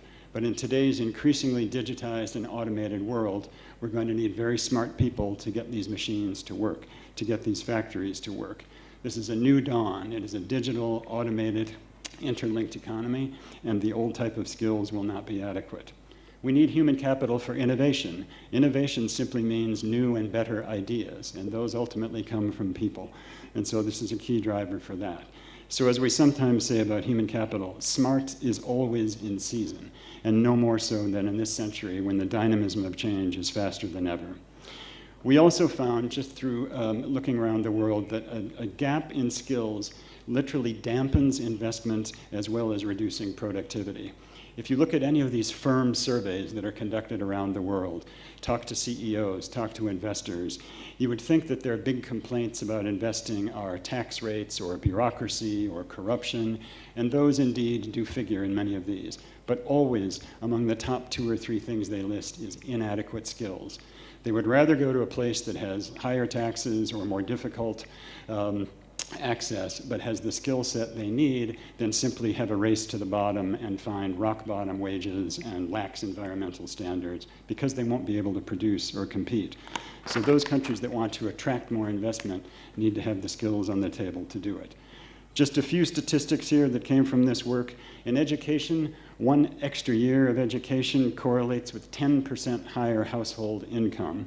And 1 extra year on average for a country, that is overall, translates to 2.5% higher GDP per capita.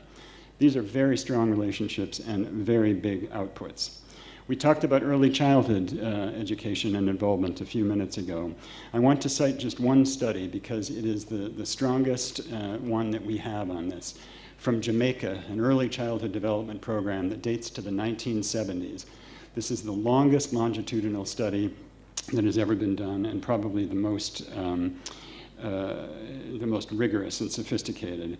Children who are exposed to the 3 core elements of early childhood support, which is nutrition, stimulation, and protection in the 1970s, today as adults, have 43% higher wages. They accomplished 3/4 of a year more schooling on average. Their graduation rate from higher education was 26 percentage points higher. They have higher IQ, they have higher conscientiousness, and they engaged in less substance abuse and overall have better executive function. You could hardly have any better illustration of the importance of starting early and laying this foundation. So foundational learning is exactly the right phrase for this. And bringing everybody in is another of the key lessons of this. Obviously, a country does best when it includes its full population. And I see that one of the analyses that backs up this session is looking at what would happen if women's income were brought on a par with men's in Uganda, that it would add $61 billion to the Ugandan economy. This reminded me of a study that I'm sure is familiar to our distinguished colleague here, the ambassador from Norway. The finance ministry in Norway some years ago did a calculation that the entry of women into the Norwegian labor force was worth as much or more to that economy as the North Sea oil. Why? In part because human capital is a gift that keeps on giving and regenerates itself across generations. So as our moderator said, today we are here to focus on the positive. So I want to highlight something else. Obviously, what I'm hearing today is that Uganda is not yet satisfied with where it is. It wants to make better and faster progress. So the good news in this is, first of all, because of the evidence that we've amassed and what we've seen, we know now that these human capital investments, especially in the early years and in core skills in learning and education and core health, pay the highest returns of any investment in development.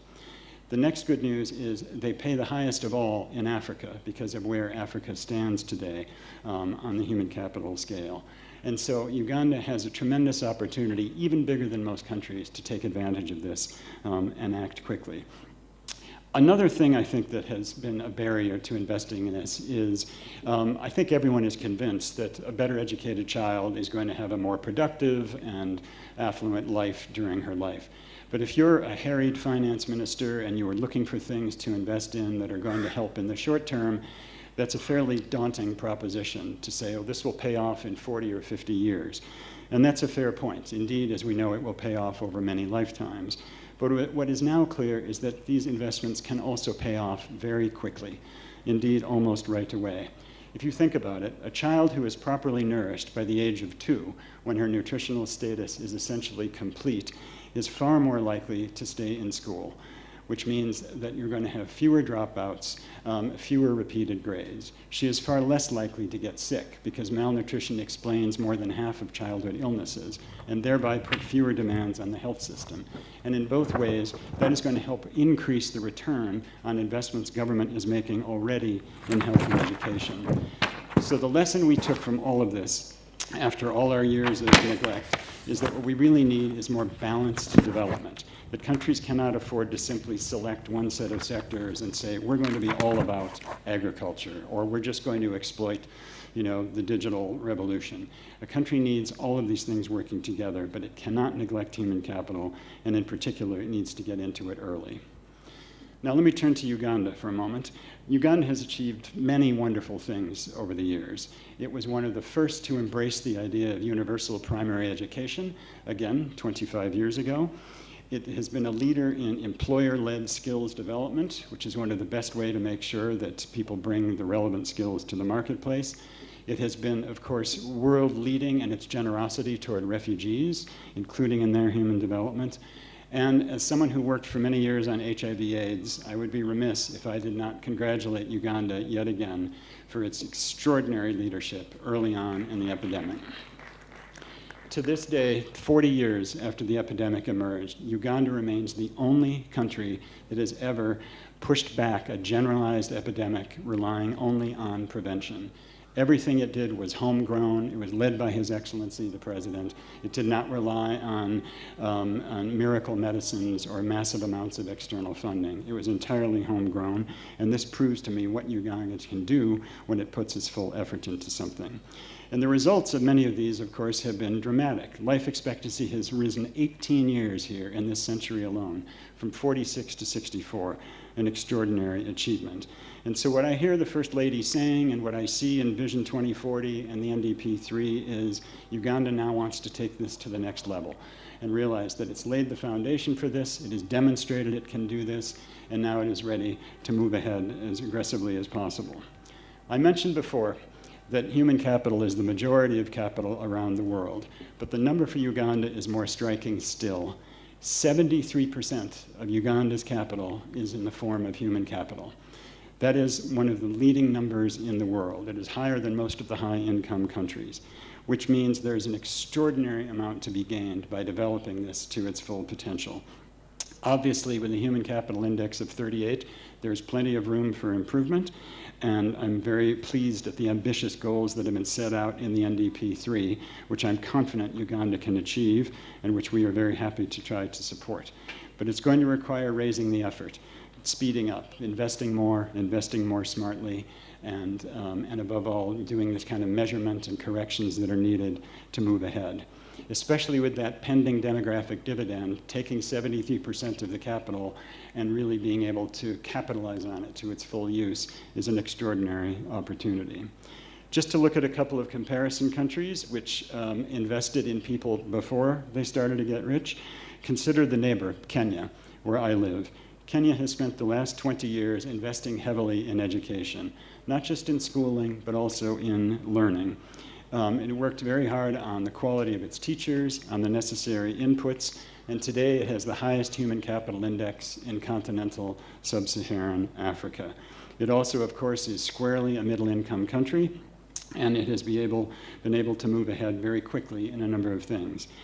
Just in the 3 years right before COVID, it was able to boost its pre-primary access by 11%, its secondary transition to 17%, and it doubled the availability of TVET. Hundreds of thousands of people now in Kenya are getting TVET. So again, this does not have to be a difficult, drawn-out, long-term process. But Kenya is not satisfied. We just launched our new country partnership framework there yesterday, and government has publicly committed to doing better on the quality of education, in particular remedying the deficiency in the areas of the country that are lagging in quality and reaching out directly to them, because the children are in school, but they're not getting the skills they need to move ahead. Looking a little farther afield, Vietnam. At the turn of the century, Vietnam's per capita GDP was basically on par with most countries in sub-Saharan Africa. It has moved ahead dramatically, in large part because of its heavy early investments in human capital. They actually made it a deliberate policy to stay ahead of their peer countries in terms of their attention to human capital. They're spending 5% of GDP on their education. They had 100% enrollment as early as 1985. And so by 2010, when they were still a low-income country, their human capital index was already on par with many OECD countries and close to that of the United States. In the last round of the PISA scores, the international scores of educational achievement, Vietnam scored higher than many countries in the OECD. And of course, their economic development has been dramatic, a 10-fold increase in income in the last 20 years. So picking up just on a couple of the points that were made to reiterate them, the importance of starting early and that first 1,000 days. This is simply a biological fact. It's not a stylized economic model. A child's nutritional status is basically determined by the age of 2. It is very difficult to remedy shortfalls after that age. 90% of a child's brain is developed by the age of 5 before she ever sets foot in a school door. In fact, because of this, early life experience, econometrically, explains more of adult wages than does years of education. So children who get a stronger start do better with the education they get and are able to perform better. And because Uganda's done such a terrific job of increasing life expectancy, longevity now has put an even higher premium and potential payoff in investing in the early years. If a child has 70 or 80 years to basically contribute to the economy, obviously the returns will be much more dramatic than when she might only live to 40 or 50. And for this reason, the estimated returns on early childhood engagement are simply off the charts. Every dollar invested returns something between $6 and $17 to the economy as a whole. Social assistance is another one. We talked a bit about social protection on the panel. This has globally finally caught on. The tragedy of COVID made clear the costs of vulnerability and what countries would need to be able to protect their people, both in times of emergency and in other times. Coverage of social assistance around the world doubled during the COVID crisis. This does not mean that all those people will get this assistance forever, but what it does mean is countries came to appreciate the need to have systems in place that are adaptive and shock responsive and able to meet needs. Today, 1/3 of people around the world get social assistance, even in non-crisis times. And of the poorest 20% around the world, half of them get at least some social assistance, which is worth about 19 or 20% of their income.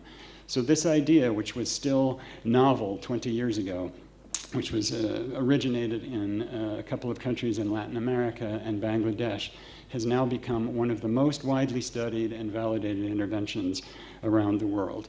It has stood up to every conceivable test of bad side effects and demonstrated its full potential to help people become more shock resilient, to de-risk investments in their children, in themselves, in their businesses, and also to create and produce multiplier effects into the economy.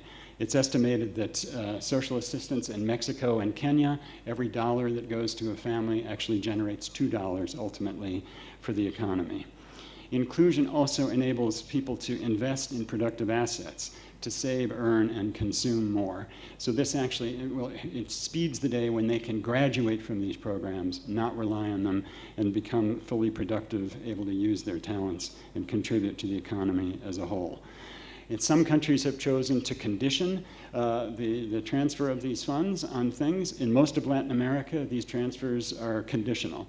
So parents have to keep their children in school. They have to bring them for periodic vaccines and health updates. They have to do other things. In many African countries, they have been unconditional. Both models can work. It comes down to how they are designed and how they are evaluated. And so in the course of COVID, we've basically come to conclude that in its own way, social assistance is just as important to a country as a central bank. And it performs a very analogous function, which it prevents idiosyncratic shocks from becoming covariate shocks and having a ripple effect through the entire system. There's another reason that this is urgent in Uganda, just before I close, which is Uganda is now beginning its transition into middle income status. And as you've seen on some of the posters and in my colleague Anne's presentation, it is very difficult to be a middle income country from a low income one. In football terms, it's like moving from Division I into the Premier League. It's not just a faster game or a harder game, it's a whole different game. Countries can no longer compete as middle income the way they did as low income. You cannot just rely on factor accumulation or on low wages or on other things. What it really comes down to is the quality of the ideas and the human capital, which gives you more flexibility, more innovation, and higher productivity. Two of the biggest things that separate middle-income countries that succeed from those that stagnate are productivity and inequality. And so the sooner countries address this as they're becoming middle income, the better the chance that they will be able to move rapidly up that income level and not stagnate the way many countries has. And so this necessitates a sort of changed view of human capital from just something that is done for the purposes of social cohesion or welfare to something that actually produces the drivers of growth in these economies. So, in conclusion, there's a really important but a time-bound opportunity for Uganda to act now, which is why I'm so happy to be here today. First of all, just the sheer life cycle of investments in human capital is necessarily short. If a healthy pregnancy is, you have 9 months to get that right. You have 2 years to get a child's nutritional status right. You have 5 years while her brain develops. You have another 5 years when she's in primary school. These are short windows, and every cohort that passes through that's not getting the fullest potential benefit is essentially lost. So many people try to overcome this later in life, and they can do so, but it's much more difficult than if the things were there in the first place. So there's always an urgency to investing in human capital. But here in Uganda, which is one of the 5 youngest countries in the world, the urgency and the opportunity is still greater because of this potential demographic dividend. And just to take another example from across the border, in Kenya, the recent work estimates that their demographic dividend, even though they're later in the cycle, can contribute 1/3 of their full growth potential in the coming years, which is higher than any other single source. Uganda, which is earlier in the cycle, I think the payoff could be dramatically higher, and that may be the sort of thing that we are able to look at in the work that is going ahead. And as I said, Uganda's move into middle income status will elevate further the importance and the urgency of this. So for all these reasons, the bank has finally embraced human capital in full. It has made it a special theme of IDA 20 for the first time. It is one of the handful of key priorities for the Africa region. And in conclusion, on our side, we are fully ready to support Uganda in what we are advising all our clients to do, but none no more so than you because of the potential here, which is to invest more, invest smarter, and above all, invest it now.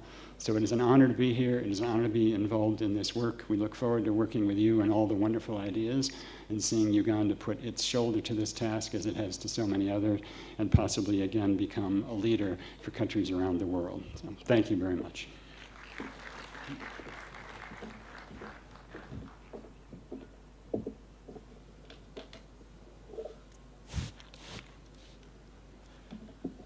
Ladies and gentlemen, another big hand clap for our country director at the World Bank, Mr. Keith Hansen. Mr. Hansen, I am very saddened to hear that you live in Kenya, and I'd like on behalf of the government of Uganda, through my personal right as a citizen, to invite you to move to Kampala. We have Uganda Airlines. You can commute to Nairobi every day. It's perfectly all right. You'll be able to make it to work and back on time. But there's no better place to live in Uganda. I'm sure if you ask Madam Kariuki, she'll tell you, you can't find a better place to live than here. So you're welcome. We'll find you a house just up here on the hill behind here. You won't worry about traffic jams or anything like that. So you're very welcome. But it's great to hear your thoughts on this and our absolute great insights on human capital development and what it means. I was having a chat with Dr. Pam from the NPA about the issue of innovation, and we talked about that and how the world has now become a global village. Yesterday, I had the privilege of doing a presentation on the importance of the creative arts in this journey from another forum, but that speaks into this. And I just wanted to share 2 quick stories from one of the things that I was presenting. The world has changed in such a way now that everything is level. There's no longer, borders, especially in the digital space. And the discussion we're having is, how do we take advantage of that from my field, the entertainment and creative space, because the playing field literally is level. If I do a movie, it can get onto Netflix very easily, even though it's being produced right here in Kampala, and that, border has been taken away and can be easily defined. Here's another 2 quick examples that I'll share with you. 2 of my favorite football players, because I support England at the World Cup and Liverpool as a football team, Sadio Mane and Mo Salah, between them, make about $40 million a year. $40 million a year. 2 Africans, 2 people.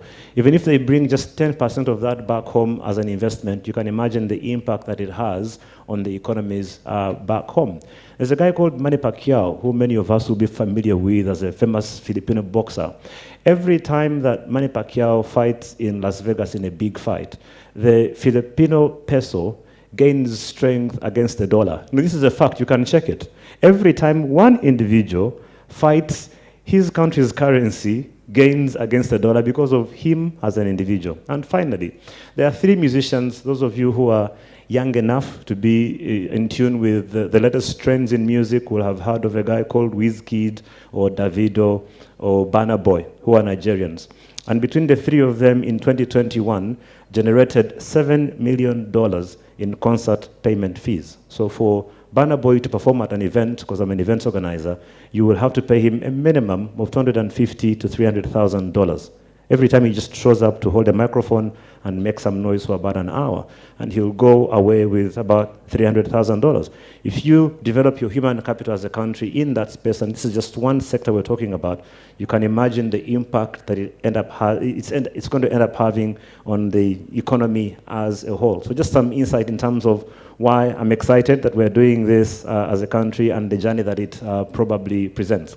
You've heard quite a lot of English so far today, and before we hear from our chief guest, I think it's okay for make sure that we are fully alert and awake. And for this purpose, I'm going to invite my friends from Nkwanzi Cultural Troupe to just come and perform for a few minutes before I invite the Honorable Minister of Finance to invite our chief guest to launch our Human Capital Development Growth Review. Nkwanzi Cultural Troupe, ladies and gentlemen.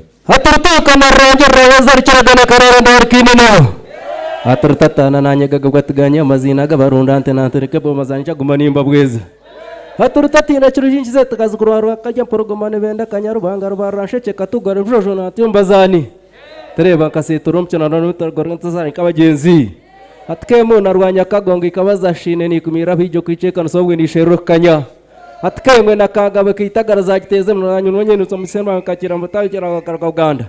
Tkashabwe kitabaraja nya chuzu kayizemu tena siora. Atente zinarisize zikabaza mu kiremba cyenkunguru zikinjikanyu y'amahima kazi bakirirayo. Atereka tuzanira abagenyi bitu.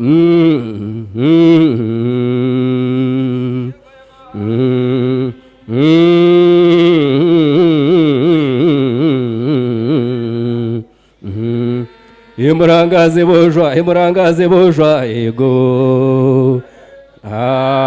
I don't know, ego. I don't know, ego.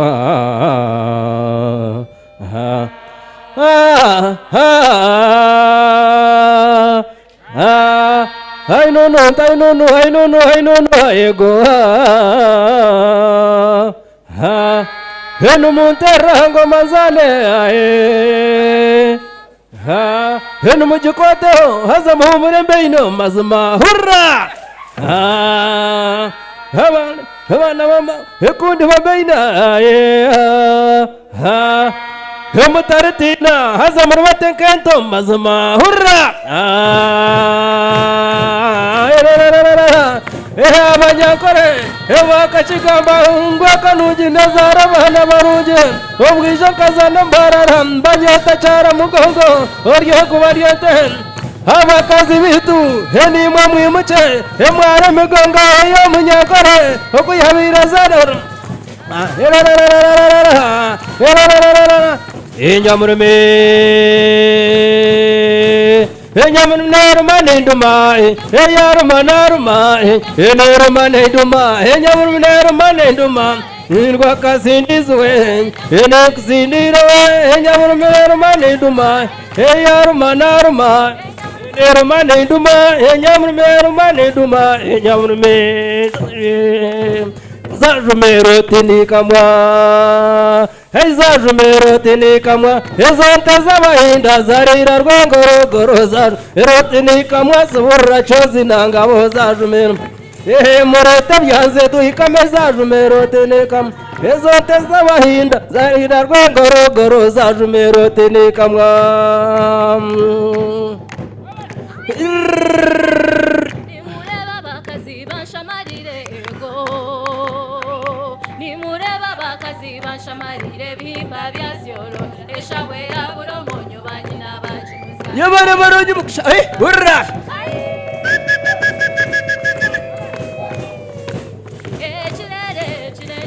Chirere na chigabe chakazana nyandere mwana yazana muramwe hurra chirere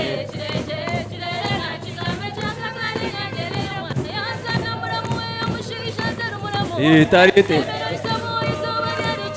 rayabar nunari achtinda murere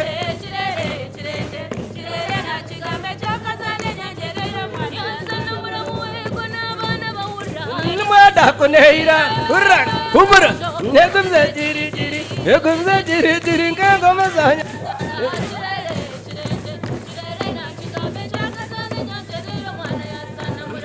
Charu shonjera, ay mukor shonjera, izugo nomaranga. Charu shonjera, ati mukor shonjera, izugo nomaranga. Simbura rubona, numawara bataunga, izugo nomaranga. Charu shonjera, ati mukor shonjera, izugo nomaranga. Ochimbia, jirma. Tukajenda turya seja mana jirmano numawara bataunga jirma ubuzima mwakora numawara mwabaija ho chimbiya ewoza mchibura jirmano ubuzima mwakora numawara bataunga jirmano chimbiya ewoza mchimbiya jirma abana bankwazi buzima haza mwakora jiruma buzima mwakora numabara batahunga hircha. A big thank you to Nkwanzi Cultural Troupe, to Director Hansen, to Madame Kariki and the rest of the World Bank team. I should inform you that our chief guest normally would have probably been joining this group to dance with them, but I think out of respect for you, she just chose to remain standing and just follow with her head. But she does this almost as well, if not better, than the young ladies that you've seen here.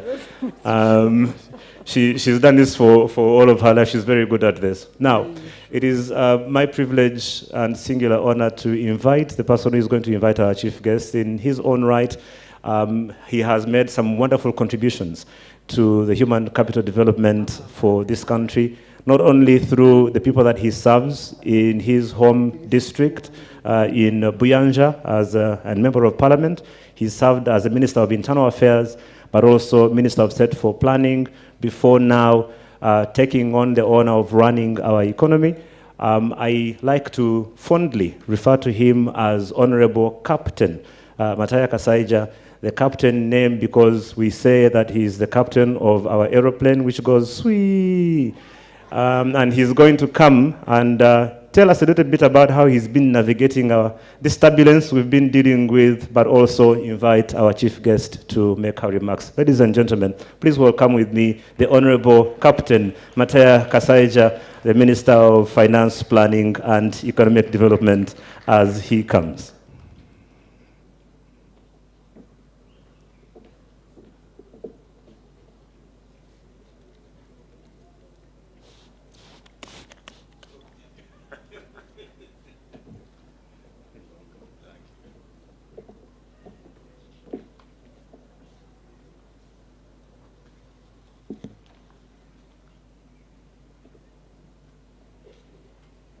Your Excellency, the First Lady,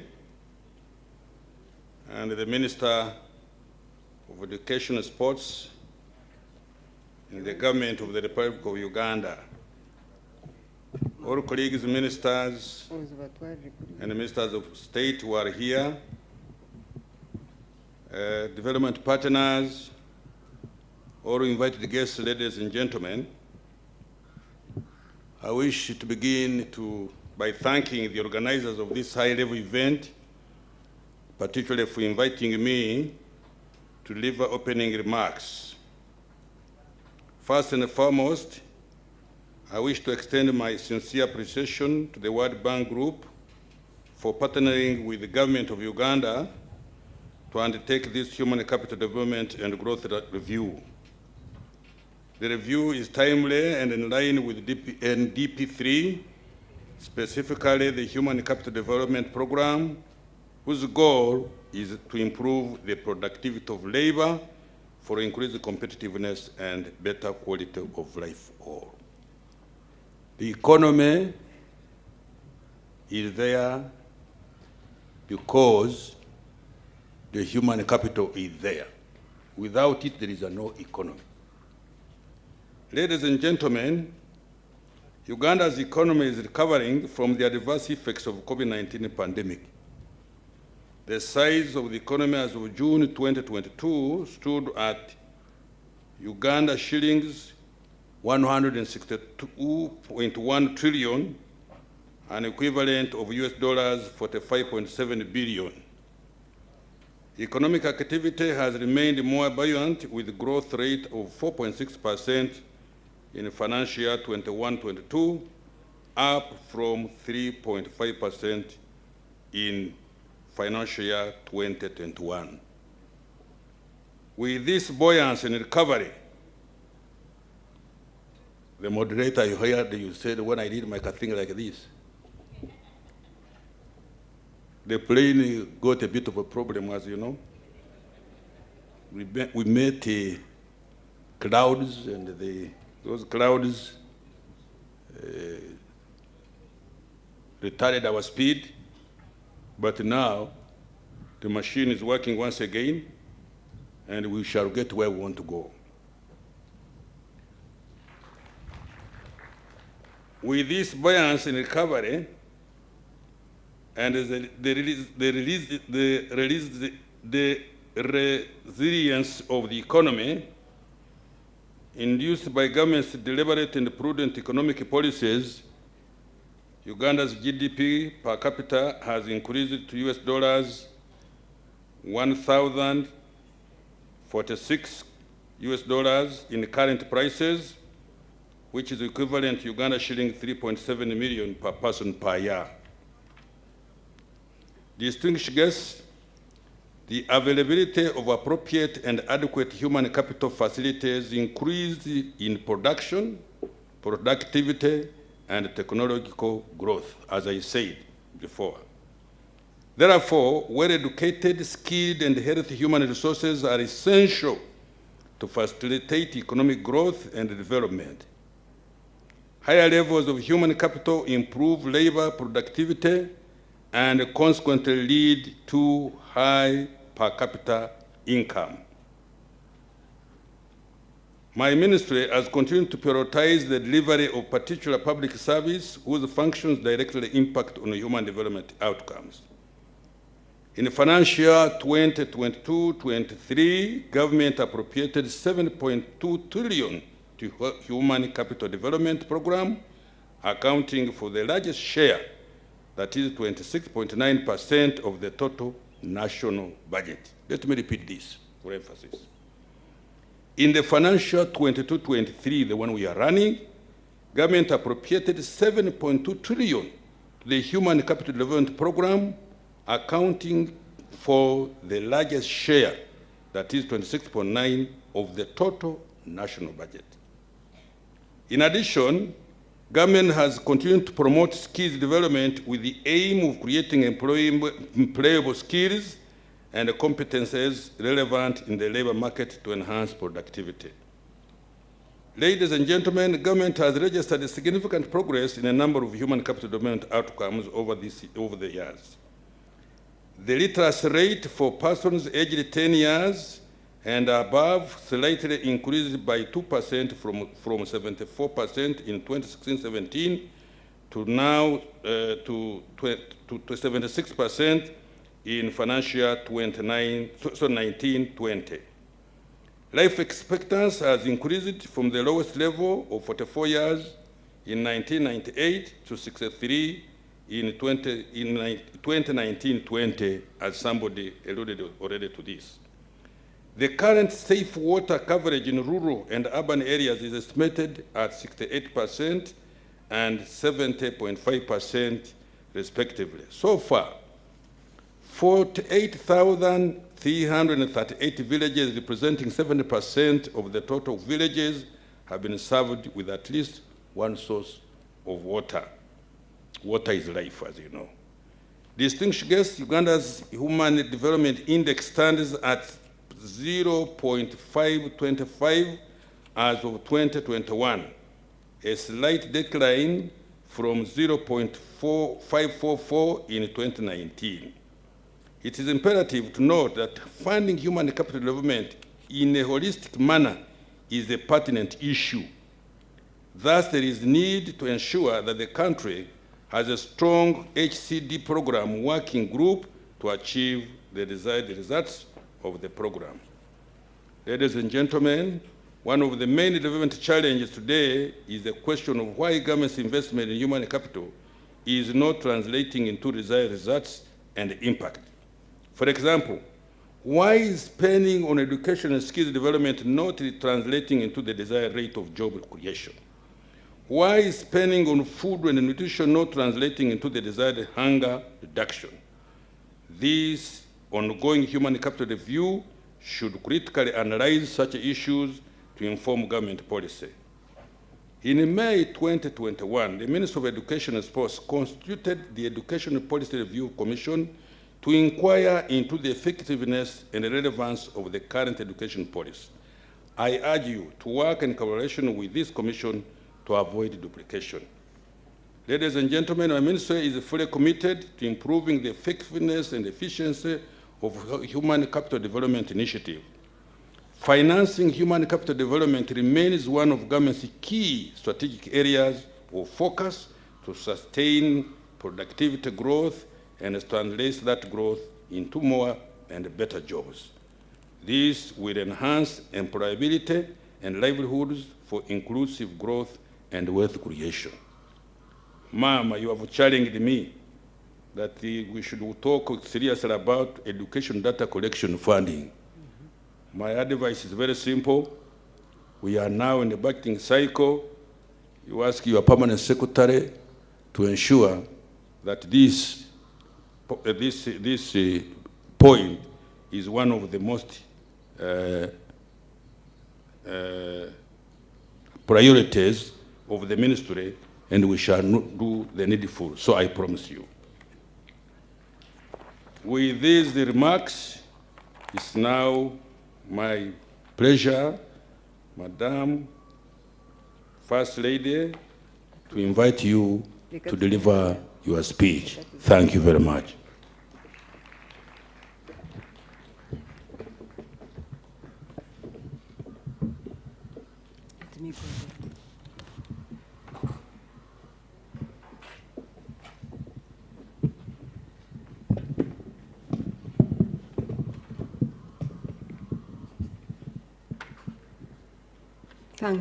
Thank you, Honorable Kasaija, and other colleagues, ministers present here, the country manager, World Bank, and your team, the country director, World Bank, the chairperson of the National Planning Authority and your team, all our partners in development present here this afternoon, the chairperson of the various agencies in the Human Capital Development Program, the PSs of the different ministries present here today, ladies and gentlemen. Good afternoon to you all, and I am happy to be here to participate in this high-level meeting on investing in human capital development for growth in Uganda. And I want to thank you again for making the time to be here today. You now all know that in 2020, Cabinet approved the third National Development Plan, NDP3 2020-25, which introduced a new method approach to planning, under which the pre-existing sectors were grouped into national development programs. The Human Capital Development Program is centered on objectives and interventions that directly enhance the productivity and social well-being of our population. It is becoming increasingly clear now that investing in human capital development is central to accelerating socio-economic transformation as envisaged in our Vision 2040, through which we hope to attain a high middle income status. Therefore, what we are discussing here today is of strategic importance to Uganda, which has prioritized investments in human capital development for long, but especially as part of the NDP3, which seeks to increase household incomes and improve the quality of life of all Ugandans. This process, therefore, contributes to building a strong coalition of accelerated progress in human capital development as part of the improvement of the Human Capital Development Program under the NDP3.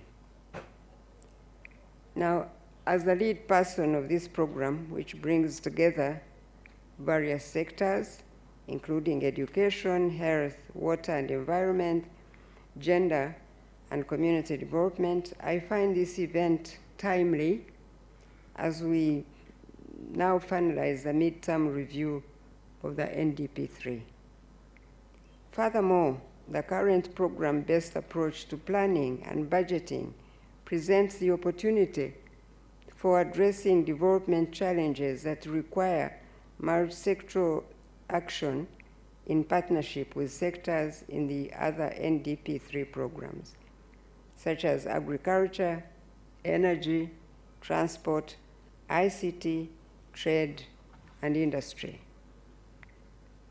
The midterm review of the NDP3 revealed that progress in achieving our set goals was severely affected by multiple shocks facing the country and the rest of the world.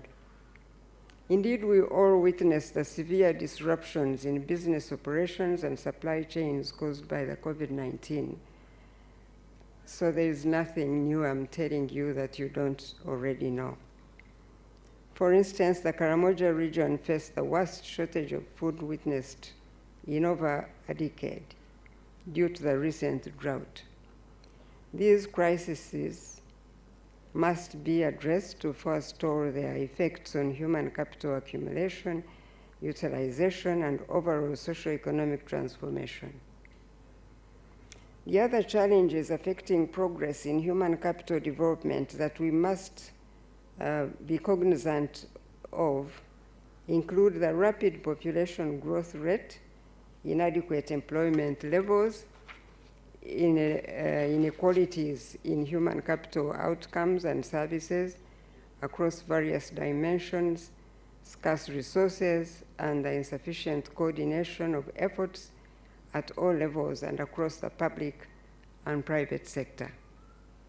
I therefore take this opportunity to call upon all our leaders and partners to collectively respond to these challenges by doing the following. 1, increasing the level of investment for human capital development. I want to add to what Honorable Kasaija just said. You have indeed tried to increase the investment in the human capital development, but it's not yet enough. And you know it. I see my colleague, the Minister of Health, clapping, because we all know that there are many things we are not doing. We have the technical institutions in our ministry that do not have instructors. Now, if we don't have instructors in technical schools, how do you expect people to come out skilled to support the working world? These are some of the things we must now look at and consolidate our foundational work already done, but not really finished, not empowered to empower society. Number 2, strengthening human capital development program coordination at national and subnational level. Now, that too is still a challenge to us as sectors, government sectors. We need to look at that and ensure that we streamline those problems that are still existing right there. Number 3, upgrading human capital information systems for quality planning and decision making. I have been talking about EMIS, I just said a little while ago, for so long. And every time I'm finished with it, I am sure we're supposed to now take it out. Minister of Finance brings a new demand. Now you have to do this, and then we do that. Then they have to bring another demand, and it never goes out. Therefore, it never supports our planning. That's what I was saying, Honorable Kasaija. And we honestly must sit together on a table and talk about all these challenges and find a way to streamline them so that we then can look for real transformation. I believe that our desire to see Uganda's human capital indices among the countries with the most progress between now and 2030. Therefore, with these goals in mind, I welcome and fully support the Uganda Human Capital Development and Growth Review. I have noted that this review will be conducted through a consultative process led by a core team from the ministries and Department of Government with technical support from the World Bank. Hence, I recommend, among other things, that the review does the following. 1, analyzes trends in human capital development and economic growth in Uganda, and identifies unfinished projects so we can consolidate our work. Number 2, assesses the coverage, quality, and equity of human capital interventions across the life cycle. Number 3, explores the underlying constraints and opportunities for accelerating human capital development. And 4, proposes recommendations for policies to strengthen human capital for more inclusive growth. I call upon all of us here, the government, the World Bank, development partners, civil society, and the academia to lend our expertise and participate actively in this process. This is because government looks forward to using the results of this review to inform key policies on human capital during the remainder of the NDP3 period and in the development of NDP4. I also appeal to you to consider the issue of gender-focused human capital development. Since educating the girl child and providing the requisite health-related services for girls and women is a critical aspect of human capital development. As I conclude, let me take this opportunity to express my sincere gratitude to the country manager, World Bank, and your team for consistently supporting human capital development in Uganda. We indeed, yes, you can give her a clap, thank you. We indeed appreciate these efforts, and as government, we look forward to further strengthening our partnership. I thank all our partners in development for your investment in human capital development and for considering partnering with government as we fulfill our national aspirations. I appreciate all the government ministries and departments represented here and all the participants in this meeting for your invaluable contribution to the development of our nation. Thank you all for making the time to be here and for your participation in these deliberations. With these remarks, I declare this high-level meeting on investing in human capital development for growth in Uganda closed now. As we all look forward to the results of the review, I thank you and God bless you. Ladies and gentlemen, another very big hand clap for our chair, but also our chief guest, First Lady and Honorable Minister of Education and Sports. So as we wrap up, she has officially closed. We will do just one more thing before we depart, and this will be a photo opportunity. and this will be for a specific group of people. And what we will do is I will read out the names of the people who will be in these pictures. We'll arrange some chairs so that people will be sitting and some will stand. And then we will do a few photos and we will then close. And so I will have the Honorable Minister of Finance, Honorable Kasaija, together with the Honorable Minister of Health, Honorable Dr. Acheng, Honorable Dr. Joyce Kaduchu, Honorable Sarah Mateke, Professor Pamela Mbabazi, as well as Mr. Keith Hansen, Madame Mukami Kariuki, as well as His Excellency Kevin Colgan, Ambassador for Ireland, who will join and will be sitting with our chief guest. And then the second group will have the World Bank team, Sean Powers, Roger Zaiku, Fatma, Somia Bajaj, Alexander Derilenko, Catherine Ajiku Obitre Gama, Francis Atima, we have Jenny Gao from Ministry, Murindwa Ismail, Elizabeth Okochu, as well as Anne Bakirana, of course, to stand behind the group. As we prepare for these pictures, we'll start, of course, by first having our national and East African anthems, and then the people that I have read out will come and we'll do this picture opportunity. Let's please stand for the Ugandan and East African anthems. One stanza.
Thank you very much. We'll now prepare for this photo opportunity. We'll try and do it as quickly as possible. As we get ready, I'll ask the cameraman to come and take a picture of me and our chief guest, just to test the camera to make sure it's working, but also so that my children know that I also am important. Yeah, let's get the chairs ready as we test the camera. Thank you.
So sitting, we will have our honorable ministers. Honorable Kasaija will have Honorable Acheng, as well as Honorable Mateke, Honorable Kaduchu, World Bank Director, Mr. Hansen, Country Manager, Madame Kariuki, as well as the Irish ambassador, and then the rest of the team, as have been read, will stand behind.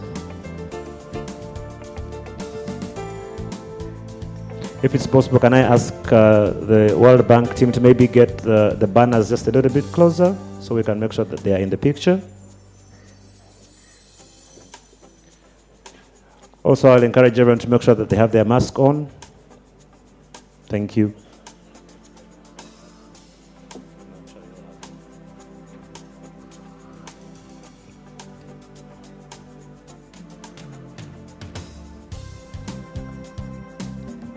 Kindly make sure your attention is in front of you on the cameras. I know we have our masks on, but I know it's very possible to smile with the eyes. So kindly make sure we can see your smile in the eyes. It does show. When you're smiling, the eyes light up a little bit, so we're able to tell that you're smiling. As soon as we have a thumbs up from our cameramen to say that they are happy, we will then wrap it up.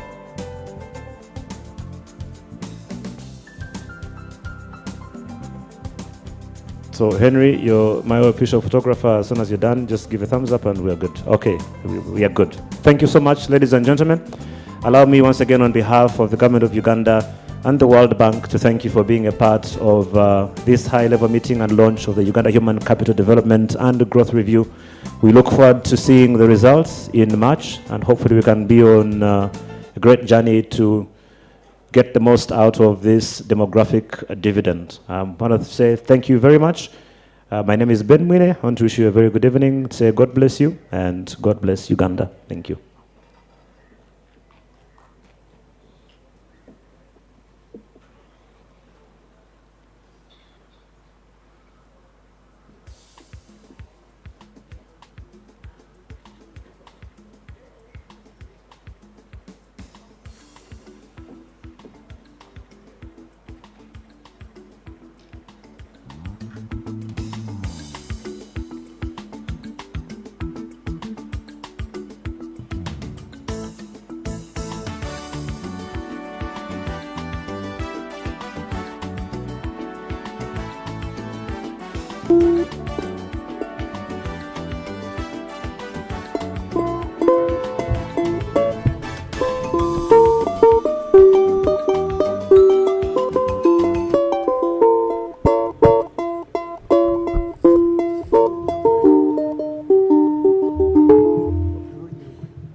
Kanyoza ega